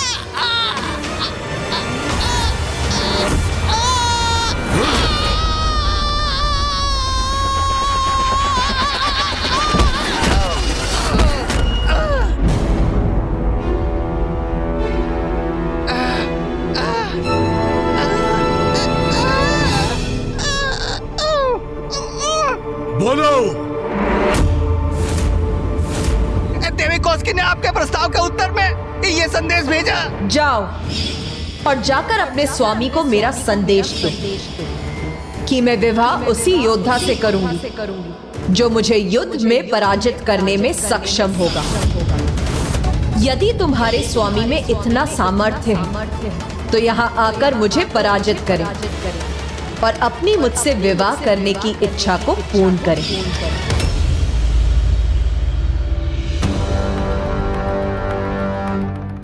युद्ध करेगी वो स्त्री भ्राताशुम से? ये संदेश भेजा है उसने। देवी शक्ति से युद्ध का परिणाम तो भयंकर ही होगा। भ्राताशुम, ये संदेश नहीं है, ये तो चुनौती है उसकी आपके लिए। प्रतीत होता है ये स्त्री चतुराई कर रही है। उसने ये प्रपंच इसलिए रचाया ताकि वो स्वयं को आपसे ऊपर रख सके। जात है उसे, अत्यंत सौंदर्य संपन्न है वो, बस उसी का अहंकार दर्शा रही है। ये क्या कह रहे हैं सभी? क्या इन्हें अभी भी यह आभास नहीं हुआ कि असुर महानायक शुंभ का वहां जाना स्वयं अपने विनाश को आमंत्रित करने के समान है? मुंड से सर्वथा मैं सहमत हूं। वो तो आप पर अपना प्रभाव स्थापित करने की क्रीड़ा कर रही है महाराज शुंभ। ये कोई क्रीड़ा नहीं है। मेरी दृष्टता क्षमा करें, किंतु इस संपूर्ण घटनाक्रम में ऐसा क्या है जो अभी भी आपको स्पष्ट नहीं हुआ है असुर महानायक शुंभ? सत्य हमारे समक्ष है। धूम्रलोचन का अंत हो चुका है। देवी कौशिकी ने उसका वध किया है और अब वो आपको युद्ध के लिए ललकार रही है। और आप अभी भी नहीं समझ पा रहे हैं कि वो कोई साधारण स्त्री नहीं है, अपितु पराअंबा है। मैं तो आपको कब से यही समझाने का प्रयास कर रहा हूं कि उनसे उलझना उचित नहीं है, क्योंकि जो दुर्दशा आज धूम्रलोचन की हुई है वो कल हम सबकी भी हो सकती है। और मैं तुम्हें कितनी बार समझा चुका हूं रक्तबीज कि मैं असुर महानायक शुंभ किसी स्त्री के समक्ष नहीं झुकूंगा। किसी अबला नारी का शरणागत कभी नहीं बनूंगा मैं, कभी नहीं, कदापि नहीं। रक्तबीज, तुम जैसे सहयोगी तो कदाचित शत्रु से भी अधिक घातक हैं, क्योंकि युद्ध के पूर्व ही तुम पराजय की घोषणा कर रहे हो। तुम्हें लज्जा नहीं आती? इतने बड़े शक्तिशाली असुर होकर भी भीरुता का प्रदर्शन कर रहे हो तुम। उस देवी से तो तुम्हें युद्ध के लिए तत्पर होना चाहिए रक्तबीज, भागने या छुपने या समर्पण करने के लिए नहीं। यदि यह स्त्री क्रीड़ा की इच्छुक है तो मैं इसके साथ क्रीड़ा अवश्य करूंगा, परंतु ये क्रीड़ा उसके नहीं मेरे अनुसार होगी। अपने अपार सौंदर्य पर उसे बहुत गर्व है ना, उसी के बल पर मुझे अपने घुटनों पर झुकाना चाहती है ना, और चाहती है कि मैं स्वयं उसके पास जाऊं और उसे विवाह के लिए मनाऊं।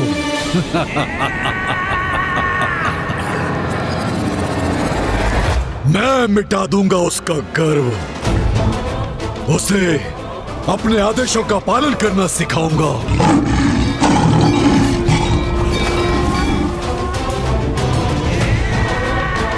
असुर महानायक शुंभ की पत्नी बनना है तो उसे मेरे शीश पर नहीं, मेरे चरणों में वास करना होगा।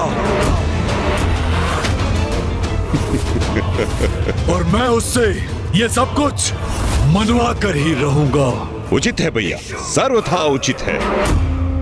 आपको यही करना चाहिए। चंड मुंड। जी असुर महानायक, आदेश दीजिए। बहुत हुआ प्रस्ताव भेजने का प्रपंच।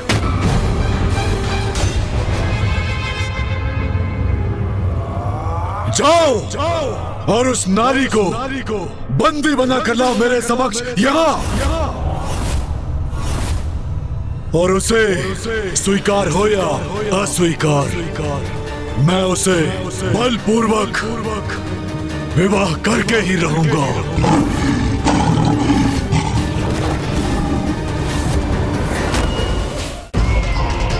उचित है, सर्वथा उचित है। ये चंड और मुंड की शक्ति के समक्ष कदापि नहीं टिक सकेगी वो।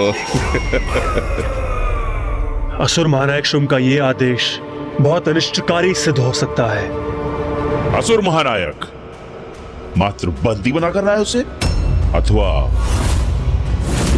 भ्राता चंड का अर्थ है कि अगर आपको कोई आपत्ति ना हो तो क्यों ना हम उससे धूम्रलोचन के वध का प्रतिशोध भी ले लें।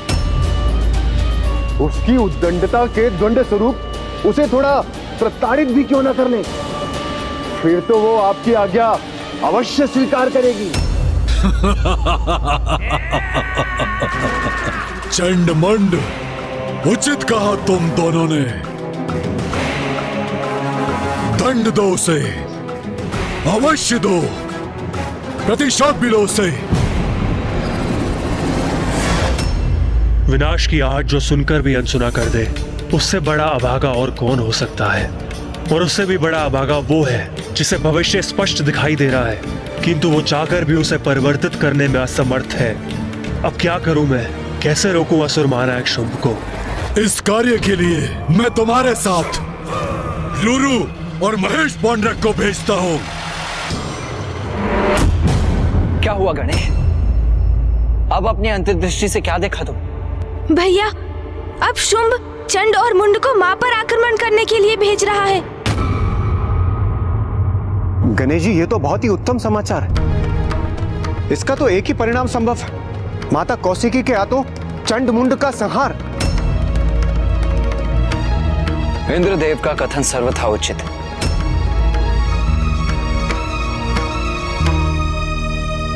किंतु तुम क्यों चिंतित प्रतीत हो रहे हो गणेश? चंड और मुंड की शक्तियों से तो हम भली भांति परिचित हैं भैया, किंतु शुंभ ने अन्य दो असुरों का भी आवाहन किया है, रुरु और महेश पौंडरक।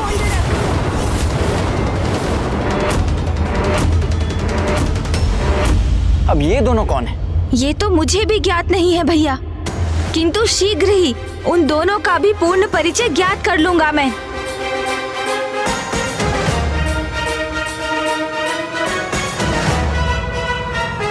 रुरु और महेश पौंडरक और महेश पौंडरक और महेश पौंडरक और महेश पौंडरक और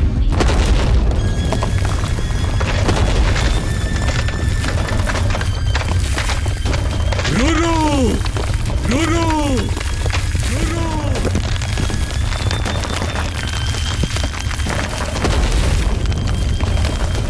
असुर महानायक शुंभ पुकार रहे हैं मुझे।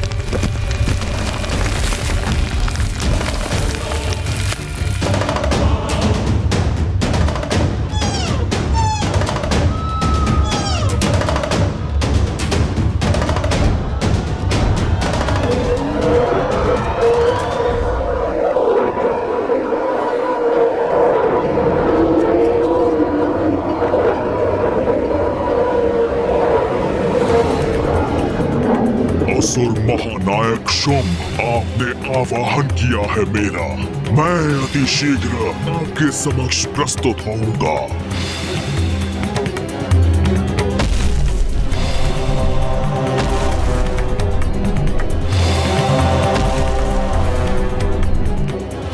महेश पौंड्रक! महेश पौंड्रक!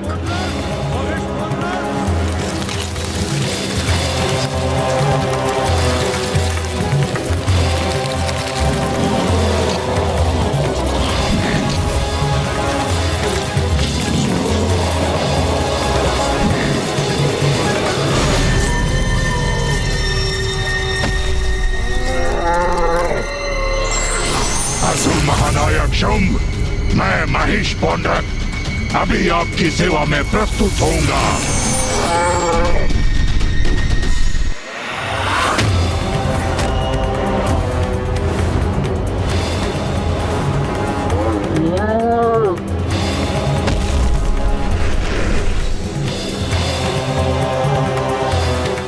महेश पौंड्रक,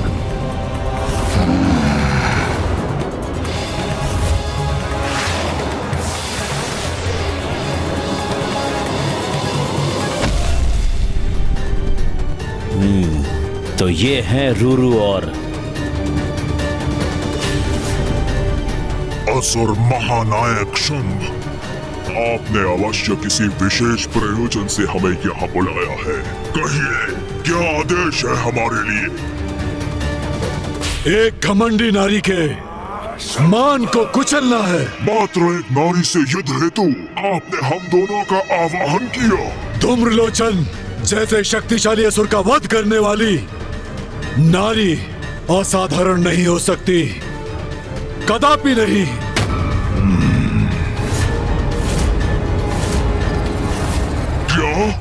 ये क्या सुन रहा हूँ मैं? उसने असुर सेनापति धूम्रलोचन का वध कर दिया। तब तो अवश्य वो कोई दैवी शक्ति है। हमें उससे युद्ध नहीं करना चाहिए। यही तो मैं भी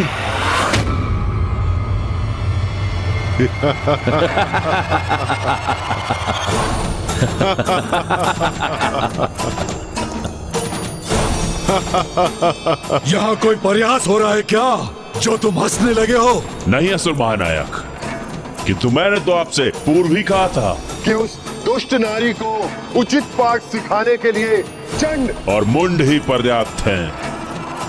ये असुर आपके सामने हमें सुझाव देने का ये दुस्साहस कर रहे हैं कि हमें उस नारी से युद्ध करने के विचार का परित्याग कर देना चाहिए। वो भला युद्ध भूमि में हमारा क्या साथ देंगे? कदाचित वहां पहुंचकर अस्त्र शस्त्र त्याग देंगे और वहीं उस देवी की आरती करने लगेंगे। तो कितना अपमान होगा हमारा। ओह, समझ गया। चंड और मुंड अपने शब्दों से इन दोनों को युद्ध के लिए प्रेरित कर रहे हैं। सेनापति चंड और मुंड, आपके कथन से तो ऐसा प्रतीत हो रहा है जैसे इस नारी को बंदी बनाने के लिए आपके पास कोई अति उत्तम रणनीति है। हमें भी तो सुनाइए, तनिक हम भी तो सुने। रणनीति? कैसी रणनीति? हम रणनीति बनाने में समय व्यर्थ नहीं करते। वो भी एक तुच्छ नारी के लिए?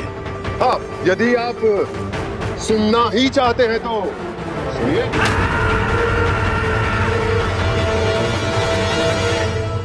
जैसे ही हम उस स्त्री के निकट पहुंचेंगे, हम उसे एक अंतिम चेतावनी देंगे जो उसके लिए समर्पण कर हमारी बंदी बन हमारे साथ आने का अंतिम अवसर होगा।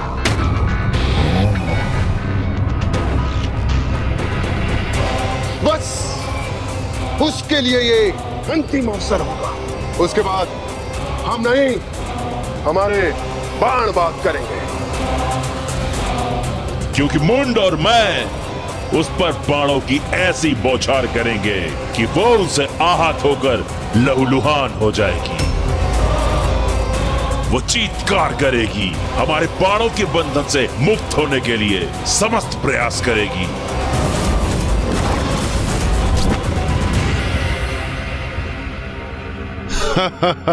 अपने कोमल कोमल हाथों से अपने बाणों को हटाने का प्रयत्न करेगी।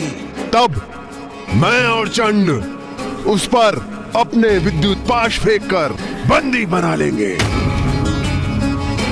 फिर हम अपने विद्युत पाश खींचेंगे जिससे वो बाणों के मध्य से होते हुए ऊपर की ओर उठेगी, जिससे उसे अपार पीड़ा होगी और वो चित्कार करेगी और उसकी चित्कार उन पर्वतों में गूंज उठेगी और उसकी वो चीत्कार की गूंज हमें अत्यंत आनंद देगी।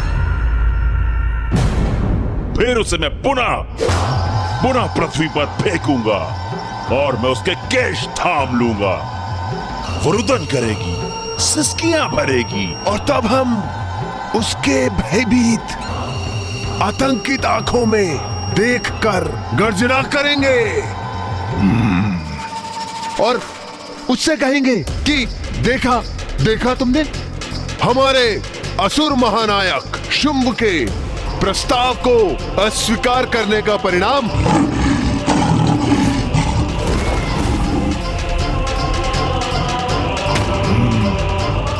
तब वो हमारे आगे हाथ जोड़कर असहाय अवस्था में आकर रुदन करेगी। फिर उसे भारी बेड़ियों में बांध देंगे हम और वो हाथ जोड़े भारी बेड़ियों में बंधी अपने पैरों पर हमारे साथ चलकर यहां तक आएगी और उसे इस प्रकार अपमानित करते हुए, उसके अहंकार को खंडित करते हुए हम उसे इस राज्यसभा में लेकर आएंगे और असुर महानायक शुंभ के चरणों के आगे डाल देंगे। वो फिर रुदन करते करते अपने दया की भिक्षा मांगेगी। अब महाराज असुर महानायक शुंभ के चरणों में गिर के बड़ा आनंद आएगा मुझे जब वो सुंदरी मेरे चरणों में गिरेगी। मुझसे बहुत बड़ी भूल हो गई असुर महानायक शुंभ, बहुत बड़ी भूल हो गई। ज्ञात नहीं मैंने इतने महावीर, महाशक्तिशाली, महायोद्धा का तिरस्कार क्या सोचकर किया। उचित है स्वामी, यह दंड मेरे लिए सर्वतः उचित है। मैं ऐसे ही दंड के योग्य हूँ। मैं अति प्रसन्न हुआ ये वर्णन सुनकर। अब शीघ्र ही इसे पूर्ण करो अपनी योजना से। उसी प्रकार उसे मेरे समक्ष आने पर विवश कर दो।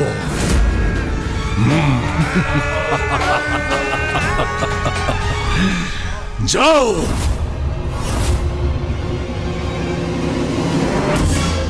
सुना तुम दोनों ने, सुना। मैं चंडमुंड की तरह सभी असुरों में एक आत्मविश्वास चाहता हूं।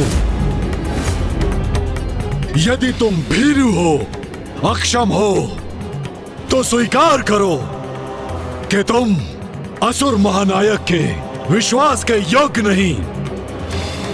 अन्यथा मेरे आदेश का पालन करो। जाओ, उस नारी को बंदी बनाकर मेरे समक्ष यहाँ प्रस्तुत करो। जाओ। राक्षस संस्कृति से बंधे हम असुर योद्धा हैं। असुर महानायक के आदेश का पालन कर उनके और असुरों के प्रति अपने दायित्वों का निर्वाह हमारा परम कर्तव्य है। असुर महानायक शुंभ, आपकी सेवा ही मेरे जीवन का एकमात्र उद्देश्य है। यदि आप चाहते हैं कि मैं उस देवी के साथ युद्ध करूं, तो फिर उचित है, युद्ध होगा।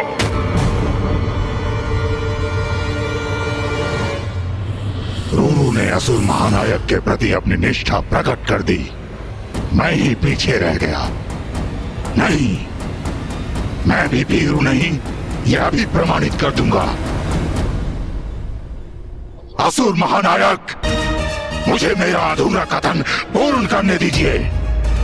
यदि उस नारी के पास दैवीय शक्तियां भी हैं, तो मैं क्रीड़ा कर उसे सताऊंगा और तब उसे मैं दंडित करूंगा, यदि आपकी अनुमति हो तो।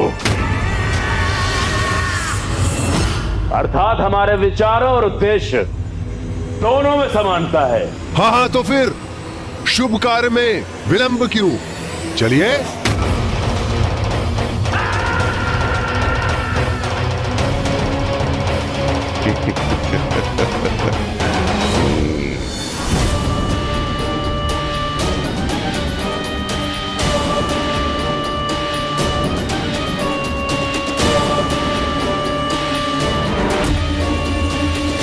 यहाँ जो भी हो रहा है उचित नहीं है। इसका दुष्परिणाम निकट भविष्य में हम असुरों को अवश्य भुगतना होगा।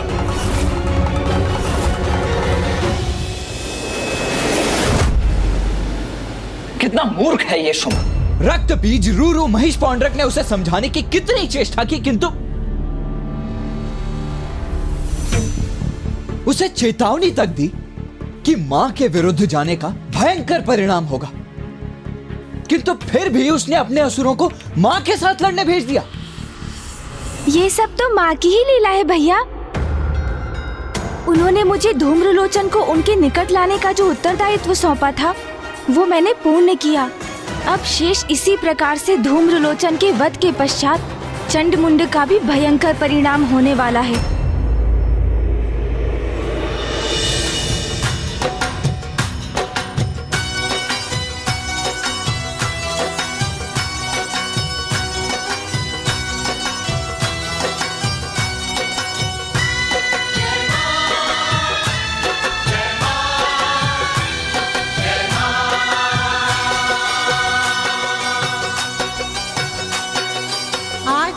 जगराता माता, आज तेरा जगराता, आज तेरा जगराता माता, आज तेरा जगराता।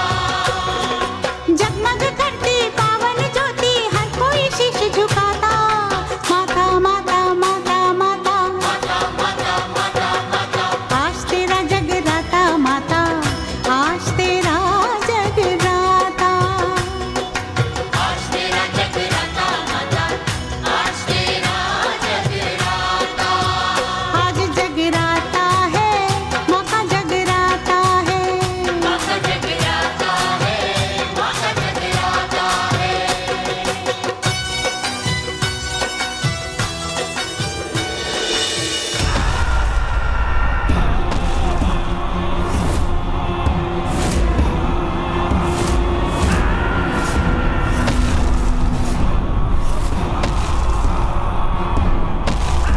अब ये कैसे दूध भेजे हैं शुंभ ने?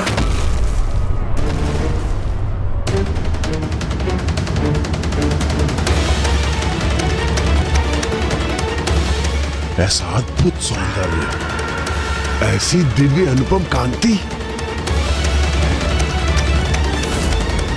जो पूर्व में हमने कभी नहीं देखा। क्या हुआ? ऐसे स्तब्ध रहकर मुझे टुकुर टुकुर देखने के लिए तो तुम्हारे स्वामी महानायक ने तुम्हें यहाँ नहीं भेजा होगा ना? तुम वास्तव में बहुत अहंकारी हो।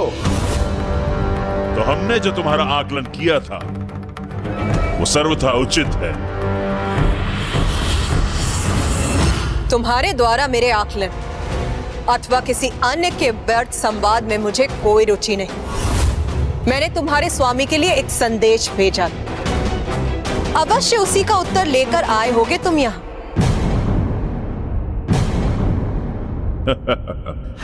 तुम्हें क्या वास्तविक में ऐसा लगा कि तुम्हारी इस तुच्छ सी चुनौती का उत्तर देंगे असुर महानायक? हाँ, सुनो, अब अपना ये स्वांग त्याग कर चलो हमारे साथ। क्योंकि तुम्हारी उद्दंडता को अनदेखा कर तुम्हें क्षमा कर हमारे स्वामी अभी भी तुमसे विवाह करने के लिए तैयार हैं। तुम्हारे इस कथन में तो कुछ भी नवीन नहीं। ये तो उस असुर ने भी कहा था जो तुमसे पूर्व यहाँ आया था। उसका क्या परिणाम हुआ ये तो तुम्हें ज्ञात ही होगा। कदाचित इसीलिए इतनी विशाल सेना लेकर तुम इतनी सी बात कहने यहाँ आए। इस अभिमानी नारी को हमारी सेना के सामर्थ्य का आभास नहीं है। ये तो हमारी बातों को वायु में उड़ा रही है।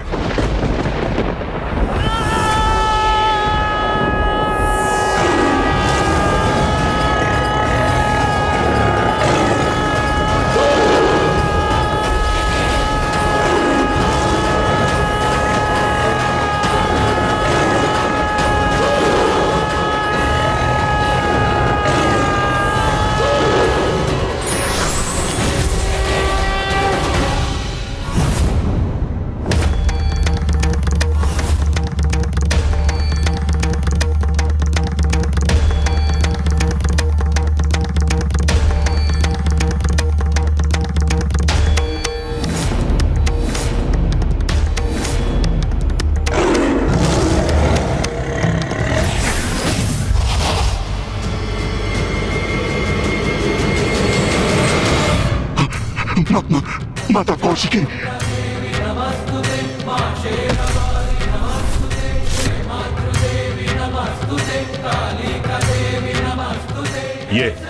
ये क्या कर रहे हो तुम दोनों? महेश पौंड्र, ये ऐसे हाथ जोड़कर इस नारी के समक्ष क्यों बैठे हो?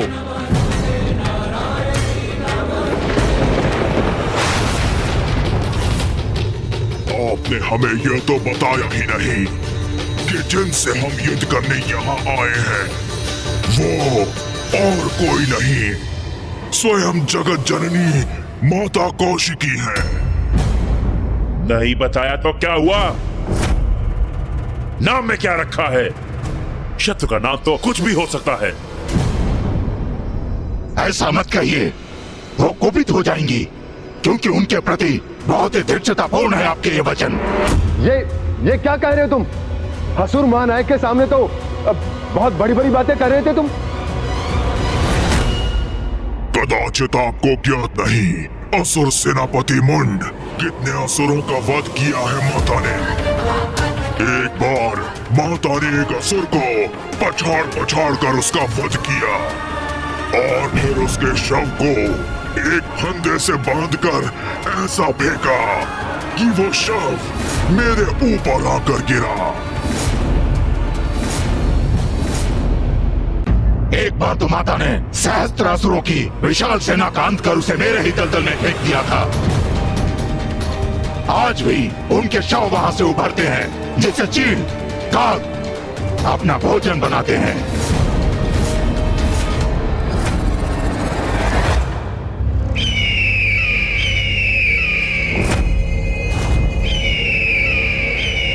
अरे इन्होंने नाम लिया नहीं और ये प्रस्तुत हो गए।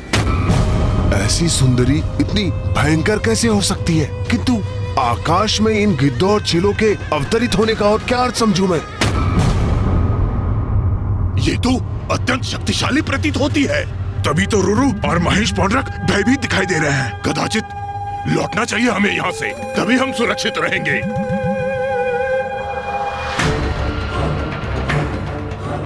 इस मूर्ख असुर ने हमें पूर्व में ही इस नारी के बारे में बता दिया होता तो हम और सटीक योजना बनाते। अब क्या करें हम? इस प्रकार यहाँ आकर युद्ध भूमि से लौट भी नहीं सकते। एक दो पाश तो हमें इस पर फेंकने ही होंगे।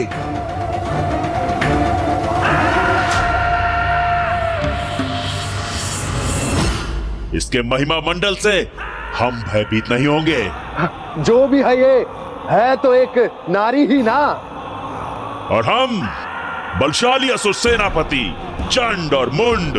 हाँ, इसीलिए निशंक होकर अपनी योजना को क्रियान्वित करेंगे। हम सबसे पहले अपने बाणों का वार करेंगे। हम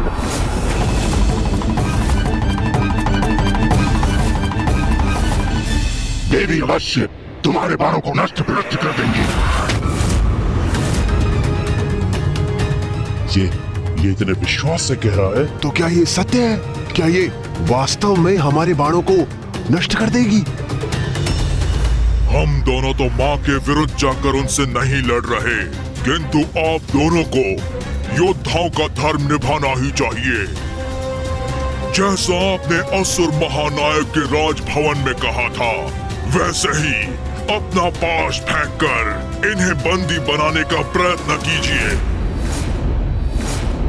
जिन्हें वो अवश्य चीर देंगी।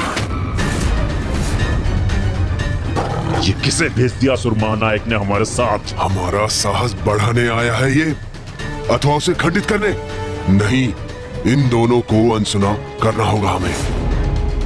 मूर्ख असुरों, मुझसे युद्ध करने आए हो तो युद्ध करो, ऐसे भीरू बन के क्यों खड़े हो? आओ युद्ध करो मुझसे।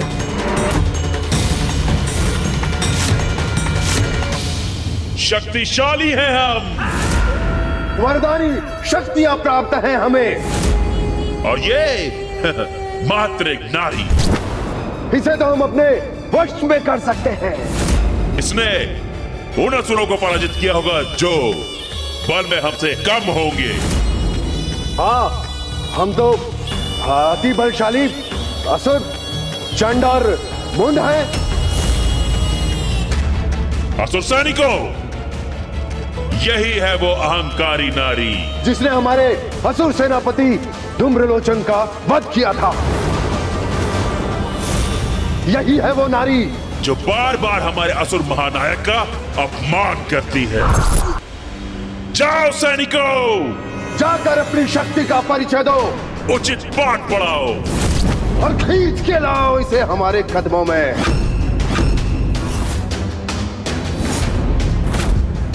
जाओ सैनिकों।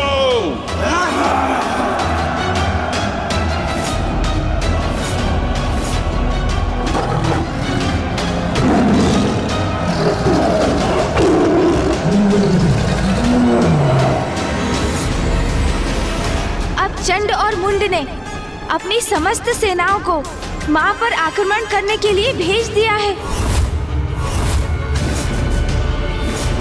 कितने भीरू हैं ये दोनों! मां से स्वयं युद्ध करने के स्थान पर अपने सैनिकों को मृत्यु के मुख में प्रविष्ट कर दिया उन्होंने। मैं यहां खड़े रहकर ये सब होते हुए नहीं देख सकता। मैं अभी जाकर उस असुर सेना का विनाश कर दूंगा।